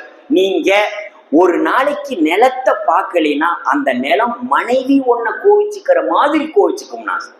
நீங்க ஆச்சரியம் என்னன்னா, எப்படி ஒருவன் வாழ்ந்திருந்தால், அந்த மண்ணை நேசித்திருந்தால், வயலை நேசித்திருந்தால் அவனால் இப்படி ஒரு குறளை எழுதியிருக்க முடியும். இப்படி விவசாயத்துக்கு சொல்லலாம், மருந்துக்கு சொல்லலாம், வேளாண்மைக்கு சொல்லலாம், ஆட்சி சிறப்புக்கு சொல்லலாம், நட்புக்கு சொல்லலாம். இப்படி ஒவ்வொன்றையும் வாழ்ந்து எழுதியதுதான் அதிகாரம். இப்ப நான் இப்படி சொல்றேன், உலகத்தமிழ் மாநாடு, ஐயா சீக்கிரம் முடிச்சிருவோங்கய்யா. உலகத்தமிழ் மாநாடு நடக்குதுங்க மதுரையில. அன்னை இந்திரா காந்தி அவர்கள் சிறப்பு விருந்தினர் வராங்க. அன்றைக்கு இருந்த பேராளர்களுக்கு, பேராசிரியர்களுக்கு வழங்கப்பட்ட தலைப்பு சங்க இலக்கியத்தின் மாண்பு அப்படின்னு. உலகத்தமிழ் மாநாட்டுல ஒருத்தருக்கு பேசுற வாய்ப்புன்னா அந்த ஒரு வாய்ப்பே கூட போதும். சாவர வரைக்கும் உலகத்தமிழ் மாநாட்டுல பேசினேன்னா கூட சொல்லிட்டு செத்துடலாம், சரிங்களா? அப்படி ஒரு சிறப்பு இல்லைங்களா உலகத்தமிழ் மாநாட்டுல? ஆனா மேடைக்கு வர நேர நெருக்கடி காரணமாக 1/2 மணி நேரம்னா 6 மாசமா உழைச்சிருப்போம் இல்லைங்களா? ஆனா அரை மணி நேரங்கிறது 20 நிமிஷமாச்சு, 10 நிமிஷமாச்சு. கடைசியில உறுதியா ஒவ்வொரு பேராளர்களுக்கும் 2 நிமிடத்தில் உரையை முடித்துக் கொள்ளவும்ட்டாங்க. தடுமாறி போனாங்க. ஒரு பேர் எதை நீக்கிறது, எதை சேர்க்கறது, எதை முதல்ல சொல்றது, இதுக்குள்ளேயே 1 நிமிஷம் ஆயிடுமே. இப்ப என்ன செய்யறது? நாங்க ஒரு பேராசிரியர் வந்தார். எனக்கு 2 நிமிடம் எல்லாம் தேவையில்லை, 2 மணித்துளி தேவையில்லை. சங்க இலக்கியத்தின் மாண்பை பற்றி சொல்ல 2 மணித்துளி தேவையில்லை, 1 மணித்துளி போதும். இந்த உலகத்தமிழ் மாநாட்டுக்கு வந்த உங்களை, உங்கள் ஊர்க்காரர்கள், உலகத்தமிழ் மாநாட்டுக்கு போனிய, என்ன கத்துக்கிட்ட, அந்த மாநாடு என்ன சொல்லி தந்தது உனக்கு என்று கேட்டால் ஒன்னும் சொல்ல வேண்டாம். இந்த மாநாட்டு பந்தலில் பறக்கிற பதாகைகளில் எழுதப்பட்டிருக்கிற வாசகத்தையே சொல்லுங்கள். யாதும் ஊரே யாவரும் கேளீர் என்று இருக்கிறது. யாதும் ஊர் என்றால் யாதும் ஊரே, யாவர் உம் கேளீர். உன் சொந்தக்காரன் யாரு? யாவர் உம் கேளீர் என்றால் யாவரும் கேளீர் என்று சொல்லுங்கள். இதுதான் சங்க இலக்கியத்தின் மாண்பு. நன்றி அப்படின்னு உட்கார்ந்தார். அடுத்த நாள் பேராசிரியரின் மணித்துளி பேச்சு, மணியான பேச்சு அப்படின்னு தினமணி பத்திரிகையில வந்தது. அந்த பேராசிரியர் வேறு யாரும் அல்ல, மதுரை இளங்குமரனார். இளங்குமரனார் நம்ம தமிழ் சங்கத்தோடு நெருங்கியவர். அவர் திருக்குறளுக்கு உரை எழுதி இருக்கிறார். உங்களுக்கு தெரியாமல்ல, கடவுள் வாழ்த்து என்கிற அதிகாரத்துக்கு கடவுள் வாழ்த்து அவரவர்களுடைய சித்தாந்தம். அது கடவுள் வாழ்த்துங்கிறது உலகு இயக்கும் நலம் போற்றல் அப்படின்னு அவர் அதுக்கு உரை எழுதியிருக்கிறார். உலகத்தை எது இயக்குகிறதோ அந்த நலம்தான் இறைவன் என்று பார்த்த மரபு இளங்குமரனாருக்கு உண்டு. பள்ளிக்கூடத்துல டிஇஓ வந்தாரு, ஒரு கல்வி அதிகாரி வந்தாரு, மாணவர்கள்ட்ட பேசிட்டு, தம்பி நீங்க பதில் சொல்லுங்க அப்படின்னாரு. இல்ல தோழர் சொல்லட்டுமேன்னார். வந்த கல்வி அதிகாரிக்கு ஆச்சரியம். தோழருங்கிற வார்த்தையெல்லாம் நமக்கு யாருங்க சொல்லுவாங்க? பொது உடைமை இயக்கத்துல இருக்கிறவங்க சொல்லுவாங்க, கம்யூனிஸ்டுங்க சொல்லுவாங்க. இல்ல 5வது படிக்கிற பையன் வாயில தோழருங்கிற வார்த்தையா? தம்பி நீங்க கம்யூனிஸ்டான்னார். வந்தா கல்வி அதிகாரி, தம்பி நீங்க கம்யூனிஸ்டான்னார். உடனே அவரு, தம்பிரான் தோழர் என்று அழைக்கப்பட்ட சுந்தரர் கம்யூனிஸ்டான்னார். தோழமை என்று ஒரு சொல்லன்றோ என்று சொன்ன கம்பன் கம்யூனிஸ்டானார். கல்வி அதிகாரி கும்பிட்டார். அந்த மாணவர் தான் பின்னால இளங்குமரனார். நீங்க நான் இப்படி சொல்லுவேன், இப்படி சொல்லி முடிச்சிடுறேன். என்னன்னா சார், நீங்க திருமுருக கிருபானந்த வாரியார் பேச்ச கேட்டா சார், அவன் கடவுள் ஏற்பாளரோ மறுப்பாளரோ, அவரு பேசுனா முருகனே எதுக்கு வந்து நிற்பான் சார். முருகனே எதுக்கு? முருகனை நேர்ல பார்த்துட்டு வந்து, இப்பதான் வயலூர்ல போய் பார்த்துட்டு முருகன் கிட்ட பேசிக்கிட்டு வர்றேன். இந்த முருகனோட தான் இப்ப காலையில வாக்கிங் போயிட்டு வந்தேன், இப்ப முருகனோட தான் காலை உணவு சாப்பிட்டுங்கிற மாதிரி ஒரு கடவுளினுடைய வாழ்வியலை அப்படி கொண்டு வந்தவர் திருமுருக கிருபானந்த வாரியார். நான் ஒரு பிரச்சனையை பேசுறேன்னு நினைக்க வேண்டாம். அவர்கிட்ட ஒரு முறை கேட்டாங்க, சார் நீங்க இதை ஒன்னும் மதுரை பிரச்சனையோட இணைச்சிடாதீங்க.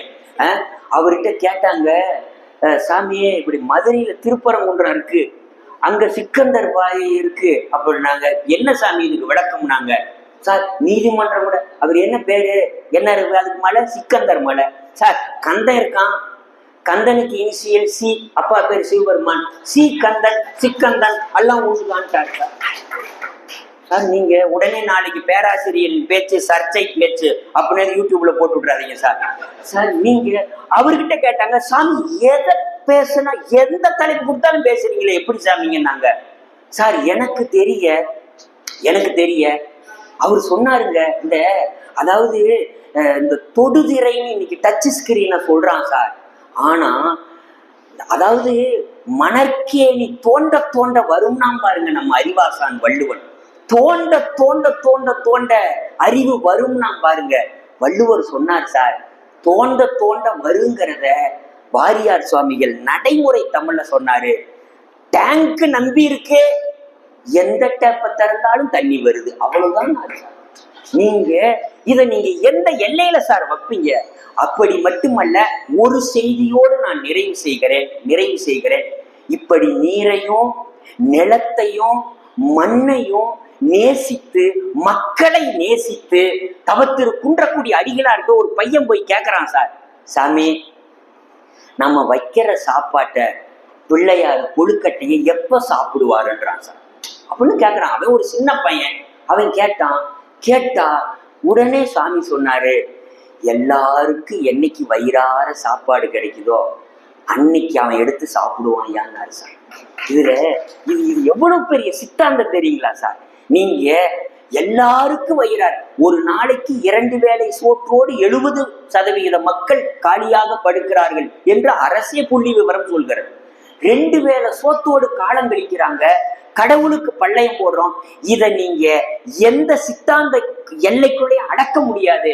எல்லாருக்கும் என்னைக்கு சாப்பாடு கிடைக்குதோ அன்னைக்கு கடவுள் சாப்பிடுவாரியாங்கிறதுல எவ்வளவு மனித நேயம் இருக்கிறது, வாழ்வியல் சார்ந்த உண்மை இருக்கிறது. நான் கூட யோசிக்கிறது உண்டு.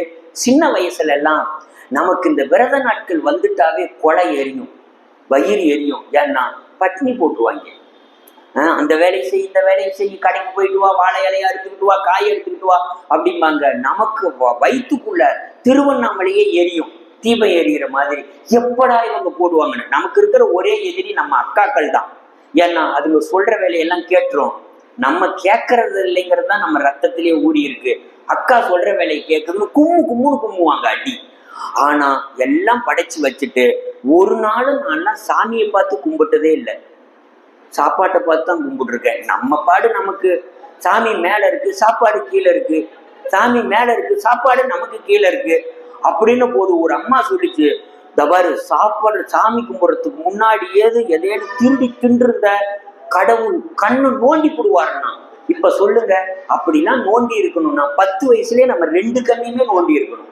எத்தனை முறை திருடி தின்னு இருக்கிறோம், எத்தனை முறை சார். ஒரு புதுக்கவிஞன் போற போக்குல சொன்னான் சார், விரத தினங்களில் குழந்தைகளோடு சேர்ந்து கடவுளும் பட்டினி இருக்கிறார். சார் நீங்க கடவுளுக்கு பிள்ளைக பட்டினி இல்லையா, இந்த குழந்தைகள் தான்யா கடவுள். அதுங்க பட்டினியா இருக்கில்ல, கடவுளும் சேர்த்தே விரதம் இருக்கிறார் என்று சொல்லுகிறான். நாமெல்லாம் நினைக்கிறோம் கடவுளுக்கு படைக்கிறதுக்காக மனிதர்கள் விரதம் இருக்கிறதா நாம நினைக்கிறோம்.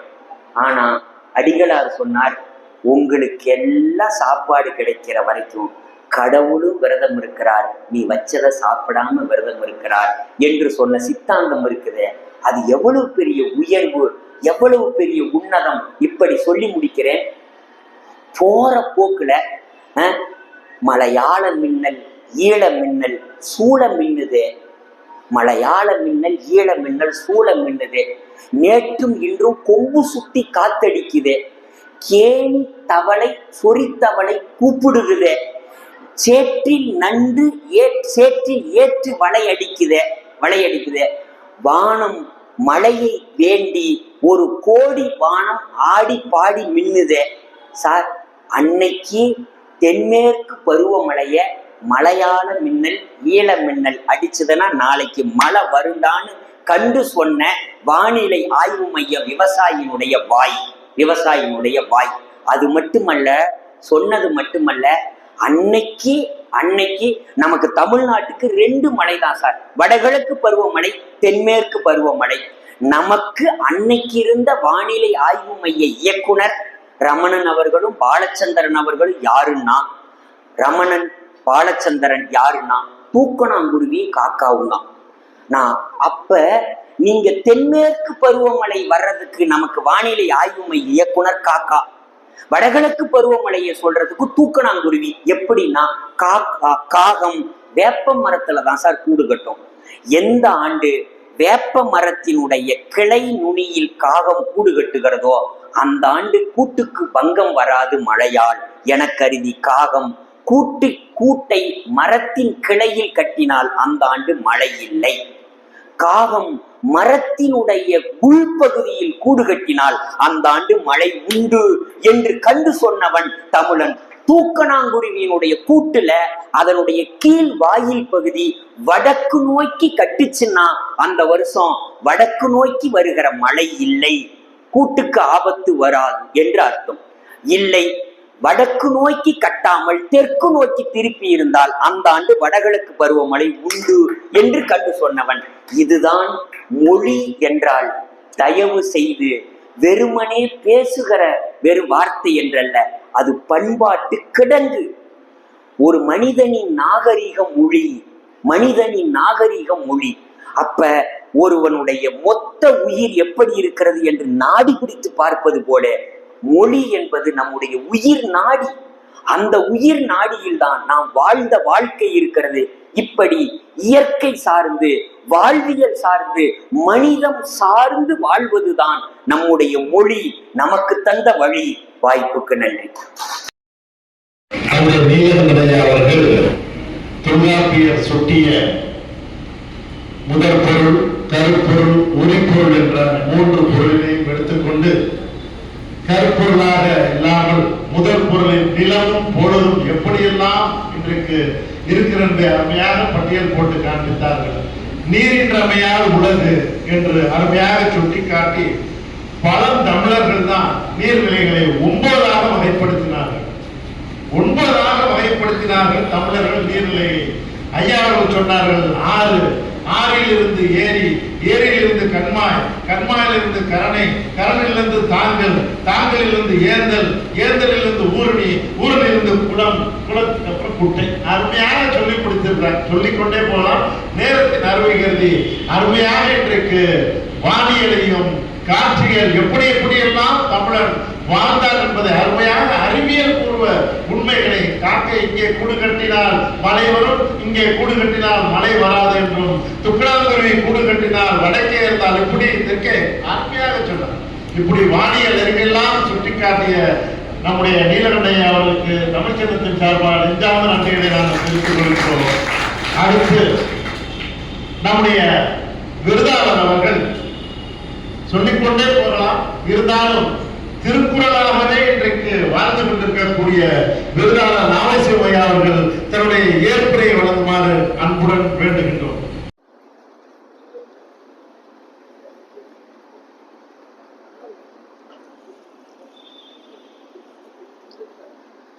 அல்லும் பகலும் என் ஆவி கலந்து நித்தே, சொல்லில் விளையாட சொல்லி தரும் தமிழே, உனக்கு முதல் வணக்கம்.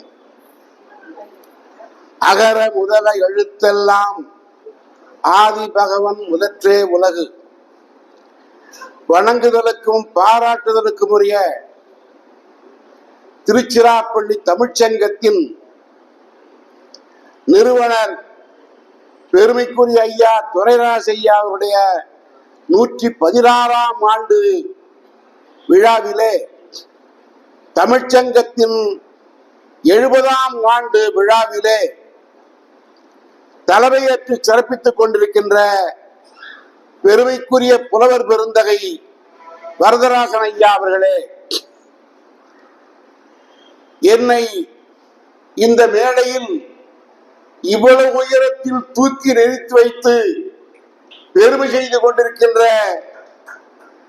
என்னுடைய அன்பிற்கும் என்னுடைய நெஞ்சத்திற்கும், என் நெஞ்சத்திலே உள்ள அடிமனத்திலே உறைந்து கொண்டிருக்கின்ற நன்றி பெருக்கிற்கும் காரணமாக அமைந்திருக்கின்ற பெரியசாமி உதயகுமரன் என்கின்ற பெருமைமிக்க ஐயா அவர்களே, அவளோடு இணைந்து நாளும் நாளும் சங்கத்தை வளர்த்தெடுக்க வேண்டும் என்று எண்ணி எண்ணி சூழ்ந்து சூழ்ந்து ஆய்ந்து ஆய்ந்து திட்டமிட்டு துணையாக இருக்கின்ற அமைச்சர் உள்ளிட்ட அனைத்து பொறுப்பாளர்களே, அனைவருக்கும் என்னுடைய பணிவான வணக்கம். காலம் கருதி சொல்ல வேண்டிய செய்தியை சொல்ல வேண்டியிருப்பதனாலே முன்னாலே அமர்ந்திருக்கின்ற என்னை பலவாறு பரிவுபடுத்தி விருதளித்திருக்கின்ற அமைப்புகள், சான்றோர்கள், பெரியோர்கள், உள்ளூர் வெளியூர் அன்பர்கள் அனைவரும் நிறைந்திருக்கின்ற இந்த அவைக்கு முன்னாலே சூழ்ந்திருக்கின்ற அத்தனை பேருக்கு இவருடைய நெஞ்சம் நிறைந்த வணக்கம். பூவை என்றால் அது தாமரையைத்தான் குறிக்கும், புனல் என்றால் அது காவிரி நீரைத்தான் குறிக்கும், பாய் என்றால் அது வெண்பாவைத்தான் குறிக்கும், பழம் என்றால் அது மாம்பழத்தை குறிக்கும், தேர் என்றால் திருவாரூர் தேர்தான், தேன் என்றால் மலைத்தேன் தான், ஊர் என்றால் உறையூர் தான். ஆனால் உயர்ந்த தமிழ் சங்கம் என்றால் தமிழகத்திலே திருச்சிராப்பள்ளி தமிழ்ச்சங்கம் தான் என்பதை நெஞ்சம் குளிர உள்ளத்தின் அடித்தளத்தில் இருந்து நான் ஓங்கி உயர்ந்த தமிழால் உரைக்கின்றேன்.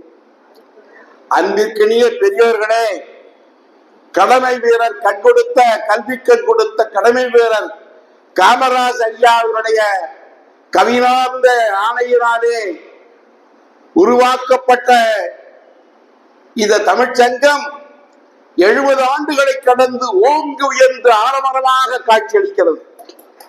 இந்த ஆலமரத்தினுடைய விடுதுகளாக பல இருந்திருக்கின்றன. இதனை ஆளுமை செய்த அத்தனை சான்றோர்கள் படங்கள் எல்லாம் இருக்கின்றன. இன்றைக்கு உள்முகமாக இருக்கிறது. அவர்கள் வழிகாட்டு அடிப்படையிலே தொடங்கப்பட்ட அந்த சங்கத்தை கட்டிக்காக்க வேண்டும், சிறப்பிக்க வேண்டும், உயர்த்த வேண்டும் என்றெல்லாம் எண்ணி எண்ணி பார்த்து அதனை பொறுமையோடு திட்டமிட்டு செய்கின்ற அந்த நெஞ்சங்களை நான் நெஞ்சார பாராட்டுகிறேன். பெரியோர்களே, தமிழ் சங்கம் என்றால் நம்முடைய தமிழக வரலாற்றிலே எத்தனையோ சங்கங்கள் இருந்திருக்கின்றன. அவற்றை காலம் கருதி உங்களுக்கு நினைவூட்டக் கொள்கிறேன். பகுருடி ஆற்றங்கரையிலே விளங்கியது ஒரு தமிழ்ச்சங்கம், மகேந்திர மலையிலே விளங்கியது ஒரு தமிழ்ச்சங்கம், பொதிகை மலையிலே விளங்கியது ஒரு தமிழ்ச்சங்கம், குன்றிலாடும் குமரவேலிலே தமிழ்ச்சங்கமாக விளங்கி இருக்கிறது, முதுகுழுமி பெருவெளி தமிழ்ச்சங்கம் ஒன்று இருக்கிறது, வச்சிரநந்தி தமிழ்ச்சங்கம் ஒன்று இருக்கிறது. குமரி ஆற்றிலே காய்ச்சல வடிதி முதல் கடுங்கோன் வரை பாண்டிய மன்னர்களால் தலைச்சங்கம் என்று போற்றப்பட்ட முதல் சங்கம் விளங்கி இருக்கிறது. அதற்கு பின்னாலே பொருளையாற்று முகப்பிலே கபாலபுரம் என்ற இடத்திலே வெண்டேர் செழியன் வேட்கை முடித்தரும் திருமாறன் வரை ஆண்ட 2ஆம் தமிழ்ச்சங்கம் இருந்திருக்கிறது. 3ஆம் தமிழ்ச்சங்கமாக நான்மாடல் கூட என்று சொல்லக்கூடிய மதுரையிலே முடத்திருமாறன் 3ஆம் முடத்திருமான் முதல் உக்கரப்பெருவழி வரை இருந்த மாமன்னர்களால், இன்னும் சொல்ல போறால் இறைவனே முன்னிருந்து ஆட்சி செய்த இறையனாராக இருந்த அத்தனை தமிழ்ச்சங்கம் மதுரையில் இருந்திருக்கிறது. அதற்கு பின்னாலே 4ஆம் தமிழ்ச்சங்கம் என்று போற்றப்பட்ட பாண்டித்துறை வள்ளல் அவர்களால் மதுரையிலே தொடங்கப்பட்டது. ஆனால் தமிழகத்தின் நெஞ்சாங்குறை என்று போற்றப்படுகிற இந்த திருச்சிராப்பள்ளியிலே குமரியில் இருந்து நான் வடக்கே வரை உள்ள தமிழ்ச்சங்கங்களிலே ஓங்கி உயர்ந்த நிலையோடு மட்டுமல்ல, பல்வேறு அளப்பரிய செயற்பாடுகளை, பல்லாயிரக்கணக்கான உள்ளங்களை நிறைவுபடுத்துகின்ற பைந்தமிழை, பண்பாட்டை, நாகரிகத்தை இசையாக, உரையாக, ஆடலாக, பாடலாக, நாடகங்களாக நடத்தி காட்டி மக்கள் உள்ளத்தை ஈர்த்து கொண்டு தமிழை வளர்த்து கொண்டிருக்கிற தமிழ்ச்சங்கம் என்றால் அது திருச்சிராப்பள்ளி தமிழ்ச்சங்கம் ஒன்று மட்டும்தான். எல்லா சங்கங்களும் திருச்சிராப்பள்ளியில் சிறப்பாக செயல்பட்டுக் கொண்டிருக்கின்றன. ஆனால் அவற்றுக்கு மூலமாகவும் முதலாகவும் வழிகாட்டியாக விளங்கும் இந்த சங்கம். இந்த சங்கத்தை ஆட்சி செய்கிற உதயகுமார் அவர்கள் பல்வேறு முன்னாலே தனக்கு ஆண்மை செய்த அந்த சான்றோர் வழியை பின்பற்றி இவர்கள் கட்டிக்காத்த சங்கத்தை இன்னும் எப்படி சிறப்பிக்கலாம் என்ற எண்ணத்தை நெஞ்சிலே கொண்டிருந்ததால்தான் எத்தனையோ அறிஞர்கள் பெற்றிருக்கார்கள் இந்த விருதினை. ஆனால் எளியன் எங்கோ நான் மனப்பாறையில் இருப்பவன், எனக்கு தேடி தேடி இவர்கள் கொடுத்திருக்கார் என்றால் என் நெஞ்சம் என்னாலே சொல்ல முடியவில்லை. உள்ளத்தால் நித்தியமே மன்றிப்பெருக்கு உரைக்கின்றேன். ஏனென்றால் 1967 முதல் தமிழே குறி குரலே நெறி என்ற 2 கொள்கைகளை வைத்துக் கொண்டு தடம் புரளாமல் தடுமாறாமல் எத்தனை இடர்பாட்டுகளை தாண்டி, எத்தனை சிக்கலை எல்லாம் தாண்டி மணப்பாறையிலே 1978 முதல் தொடர்ந்து 48 ஆண்டுகள் திருக்குறளை இளம் உள்ளங்களிடத்திலும் பெரியோர்களிடத்திலும் தூண்டலாக கொண்டு சேர்த்த ஒரு சில பெருமைக்குரியவன் தான். அறைகளிலே திருக்குறளை பேசி 4 சுவர்கள் மத்தியிலே திருக்குறளை சொல்லி சொல்லி பயனில்லை. திருக்குறள் தொடங்கி 2000 ஆண்டுகள் ஆகிவிட்டது. 16ஆம் நூற்றாண்டிலே தொடங்கிய கலிலி என்பவன் உலகம் சுற்றுகிறது என்ற உண்மையை கண்டறிந்தார். ஆனால் 2000 ஆண்டுகளுக்கு முன்னாலே இந்த உலகம் சுற்றுகிறது என்கிற உண்மையை கண்டறிந்தவன் யார் தெரியுமா? அவர்தான் திருவள்ளுவர். ஐயா அவர்கள் நம்முடைய நீலகண்டன் அருமையான உரை, சால சால போற்றக்கூடிய நீளமான உரை, ஆழமான உரை, தத்துவ உரை, செம்மாந்த உரை, இயற்கையுடைய இந்த வாழ்வியல் உரை அருமையாக வரைத்து காட்டினார்கள். அதிலே உழவையெல்லாம் பெருமைப்படுத்துகிறார்கள்.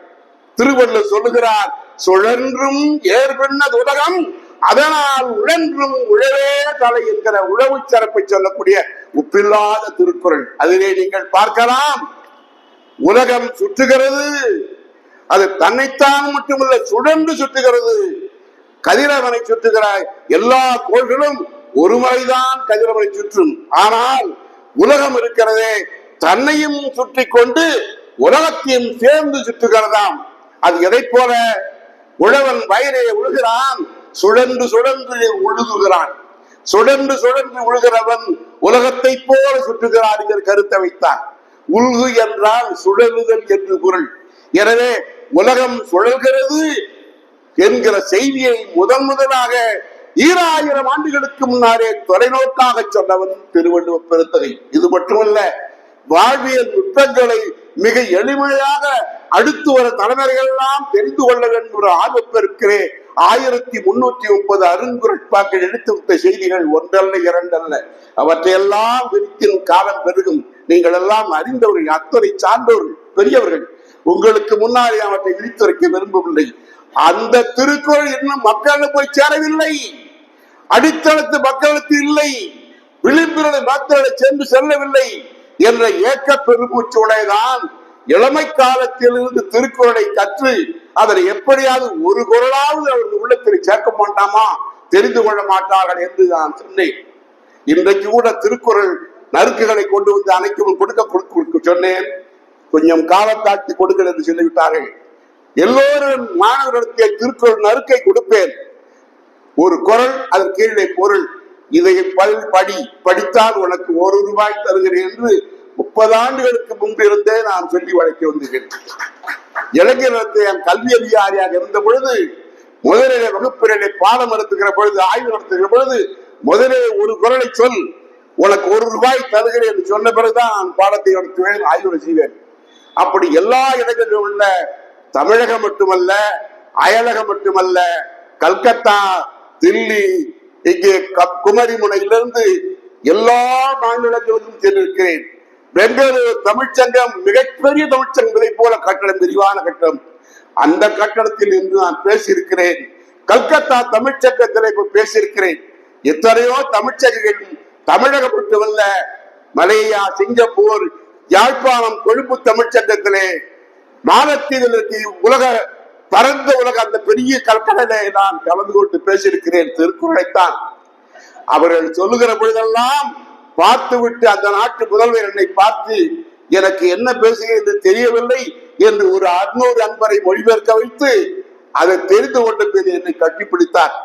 அப்பொழுதுதான் சொன்னேன், 5 அடியாக இருக்க உயரத்தில் உள்ளதான் இன்றைக்கு 7 அடியாக நான் உயர்ந்திருக்கிறேன் என்றால் என்னை உயர வைத்தது திருக்குறள் தான் என்று சொன்னேன். உலக மாந்தர்களே, திருக்குறள் 7 என்று ஏன் எழுத்தில் அமைக்கப்பட்டது என்றால், மக்களே நீங்கள் எழுங்கள், எழுங்கள், எண்ணி எண்ணி எழுங்கள், எழுந்து பாருங்கள், மேல் நோக்கி செல்லுங்கள் என்று சொல்வதற்காக எழுசீரால் படைக்கப்பட்டது தான் திருக்குறள்.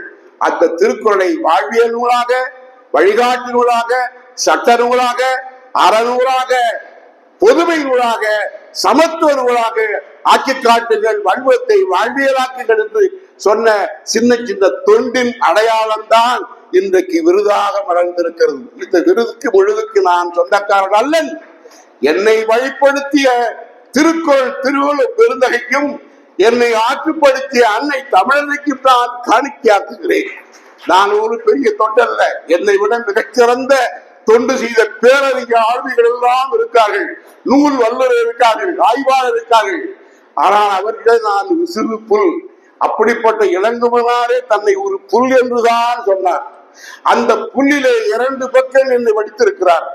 இதை போல எத்தனையோ அறிஞர்கள் அந்த வாழ்த்து முழக்கம் பாவாளர் தான் எனக்கு நாவை சுமந்து பேர் சொல்கிறாங்க திருச்சிராப்பள்ளியிலே. முத்தமிழ் காவலர் தான் இவருடைய 94 அகவையிலே திருக்கோயிலம் என்ற இல்லத்தை திறந்து வைத்தார். மிகப்பெரிய குன்றக்குடி அடிகளார் போன்ற பெரியார்கள், சுரதா போன்றவர்கள், பாவாளர் போன்றவர்கள், பாவலர் பெருஞ்சித்தனார் போன்றவர்கள், மிகப்பெரிய தமிழர்கள் போன்றவர்கள் எல்லாம் என்னுடைய சின்ன சின்ன செயலை தட்டி கொடுத்து ஊக்குவித்தார்கள். அந்த தட்டுதல் மேலாக என்னை வளர்த்தது. இன்றைக்கு அவர் கொடுத்தது நான் பெரிய செயல் செய்தேன் என்பதற்காக இன்னும் சரியாக செய். 81 அகவை ஆனாலும், நடை தள்ளாடினாலும், உன் உடை தள்ளாடினாலும், ஒரு கால் தள்ளானாலும் கருத்து தள்ளாடாமல் செய் என்று தூண்டி விடுகிற தூண்டலாக கருதுகிறேன். இந்த தூண்டலுக்கு வழிகாட்டிய இந்த பெருந்தன்மைக்கு என் குடும்பத்தோடு, திருக்குறள் இல்லத்தோடு, என்னை சார்ந்த சுற்றத்தோடு, நட்பினர்களோடு என்னைக்கு ஆற்றுப்படுத்திய பெருமைப்படுத்திய எத்தனை சங்கங்கள் பெயரை சொன்னால் வருத்தம் வந்துவிடும். அத்தனை சங்கங்கள் நான் நடத்தி வைத்த தமிழ் திருமணங்கள் 165 திருமணங்கள், தமிழ்நெறி திருமணங்கள். அவர்களெல்லாம் மங்களமாக மகிழ்ச்சியாக இருக்கிறார்கள். காரணம் திருக்குறள். மங்களம் என்ற மனைமாட்சி மற்றதன் நங்கல நன்மக்கள் பேரு என்று மங்களாய் சொல்லி மங்களம் ஏற்றுங்கள் என்று சொல்லுவேன். எல்லோரும் வியந்து வியந்து பார்ப்பார்கள்.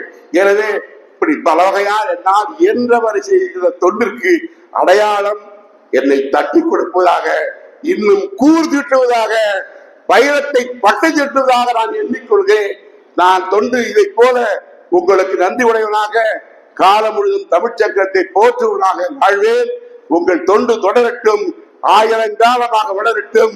ஆள் போல் கழைத்து அருகு போல் வேறு ஒன்றி நின்று நிலைத்து வாழ்க வாழ்க என்று சொல்லும் முன் அன்பு கூர்ந்து உங்களுக்கு ஒன்று வேண்டுகிறேன். அன்பு கூர்ந்து எழுந்து நின்று திருச்சிராப்பள்ளி தமிழ்ச்சங்கம் வாழ்க என்று சொல்லுவேன். நீங்க எல்லோரும் அனைத்துமாறு அன்பு கூர்ந்து ஐயா நாகப்ப ஐயா மெல்ல மெல்ல அழுகால் பணிவுக்கு நன்றி ஐயா. திருச்சிராப்பள்ளி தமிழ்ச்சங்கம், திருச்சிராப்பள்ளி தமிழ்ச்சங்கம், திருச்சிராப்பள்ளி தமிழ்ச்சங்கம் வாழ்க வாழ்க, பல்லாண்டு பல்லாண்டு வாழ்க.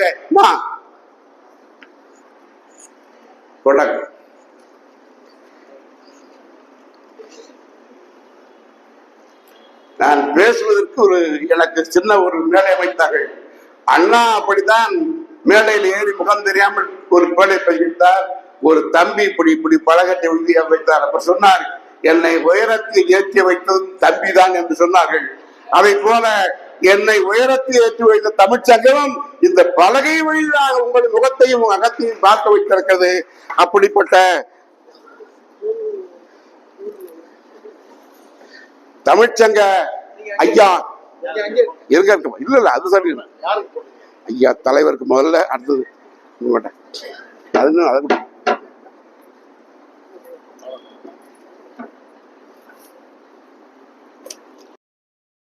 முதல் மதிப்பு கொடுக்க வேண்டும். வாழ்க வாழ்க, பல்லாண்டு பல்லாண்டு பல்லாயிரம் தந்து வாழ்க.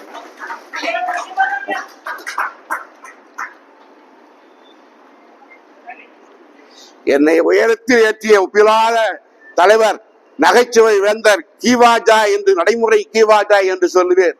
சொல்லுகிற சொற்கள் எல்லாம் நகையை கொட்டியவர், சிலையாக பேசியவர்.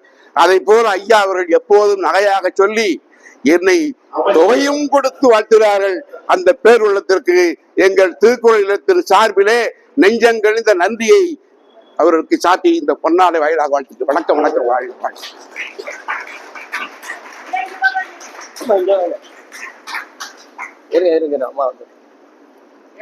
அருமையான ஒரு ஏற்புரையை வழங்கி சங்கங்களுக்கு வரலாற்றை எல்லாம் தொகுத்து கூறி திருச்சிராப்பள்ளி தமிழ்ச்சங்கம் எப்படியெல்லாம் சிறப்பாக நடைபெற்றுக் கொண்டிருக்கக்கூடிய மருத்துவ ஆனந்தம் ஒன்றினையும் அமைத்து மருத்துவர்களும் செம்மையாக இன்றைக்கு நடைபெற்றுக் கொண்டிருக்க என்று சொன்னால் அது மிகையாகாது. அது மட்டுமல்ல, ஏழை எளிய மாணவர்களுக்கு உதவித்தொகை, மாணவர்களுக்கு நீதிநீர் நூல்கள் வழங்கக்கூடிய பேச்சு போட்டி, அடுத்த பள்ளிக்கூடத்தில் தண்ணீர் இல்லை என்று சொன்னால் அதற்கு ஆழ்துளை கிணறு அமைக்கக்கூடிய பணி, இப்படி நம்முடைய தமிழ்ச்சங்கமானது பல்வேறு பணிகளை அருமையாக செய்து கொண்டிருக்கிறதெல்லாம் பட்டியல் போட்டு காண்பித்தார்கள். அது மட்டுமல்ல, இன்றைக்கு திருக்குறளை நாம் வெற்றி பட்டமாக வைத்து ஒவ்வொருவரும் அரசாக இருந்தாலும் சரி, சரி, தனி மனிதனாக இருந்தாலும் சரி, தமிழ்நாட்டில் இருக்கக்கூடிய அல்லது உலகில் இருக்கக்கூடிய அனைவரும் திருக்குறளை நெற்றி பட்டமாக வைத்து நாம் வாழ்வுமையானால் தமிழ் சிறப்பும் தமிழ்நாடு சிறப்பும் மனித வாழ்க்கை வளம் பெறும் என்று சொல்லி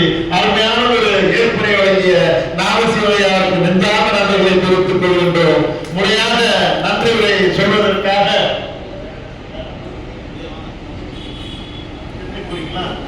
சென்னை செல்ல இருப்பதால் நம்முடைய திரௌபதி அம்மையார் அவர்கள் நாமசிம்மையா அவர்களுக்கு முன்னாடை போர்த்தி சிறப்பு செய்கிறார். எங்கள் இல்ல திருமணம் என்னுடைய மகன் திருமண விழாவிற்காக 60 அமைப்புகளுக்கு தமிழ் அமைப்புகளுக்கு நாங்கள் விருது கொடுத்து நிதிக்கொடை 5000 கொடுத்தோம். ஐயா அவர்கள் வந்துவிட்டு உடனே வந்துவிட்டார்கள். அன்றைக்கு செய்ய இயலவில்லை. இல்லந்தோறும் திருவள்ளுவர் உள்ளந்தோறும் திருக்குறள் என்ற வகையில் திருவள்ளுவர் சிலை திருக்குறள் நூல் கொடுக்கப்படுகிறது.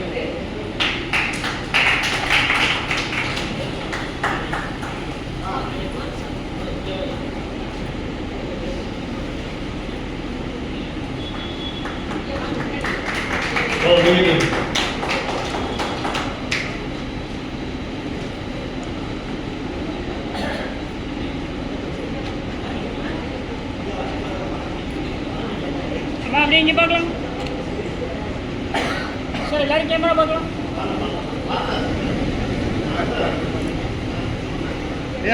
ஐயா கொஞ்சம் முன்னாடி வரும்.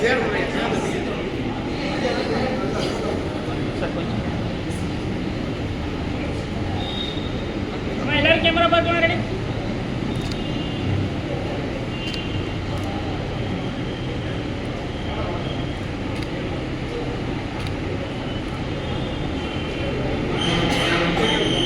நன்றி உரைக்கு பிறகு நன்றி நன்றி நன்றி நன்றி.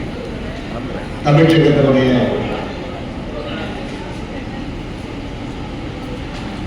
துணைத்தலைவர் அவர்களே, அமைச்சர் அவர்களே, துணைத் தலைவர்கள் ஐயா மருத்துவரையா அவர்களே, துணை அமைச்சர்கள் பேராசிரியர் ஜாகீர், பேராசிரியர் துரைமுருகன் அவர்களே, ஐயா பொருளாளர் அவர்களே, இன்றைய விழாநாயகர் ஐயா திருக்குறளாளர் அவர்களே, அமைச்சர்கள் சொல்லும்போது வாழும் திருவள்ளுவர் மாற்றுகின்றேன் ஐயாவையும் அம்மாவையும் கூறினார்கள்.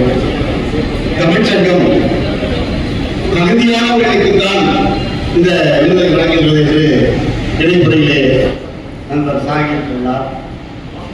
ஐயா அவர்கள் முழுக்கு மீசைக்கு சொந்தக்காரராக இருந்தாலும் கூட மென்மையான உள்ளத்துக்கு அவர் சொந்தக்காரர். அவர் பேசும்போதே மனம் நெகிழ்ந்து குரல் தளதளக்க பேசினார். புவிதலின் மென்மையிலும் மென்மையான உள்ளம் புனித உள்ளம் என்று அறிஞர் அண்ணாவை பற்றி கலைஞர் அவர்கள் சொல்லுவார். அப்படிப்பட்ட உள்ளத்துக்கு சொந்தக்காரர்.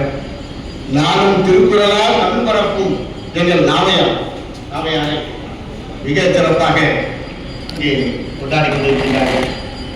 அவர் தமிழுக்கு எங்காவது தீங்கு வருகிறது என்றால் அவர் யாரையும் விட்டு வையா நாவையா அவர் யாரையும் விட்டு வைக்க மாட்டார்.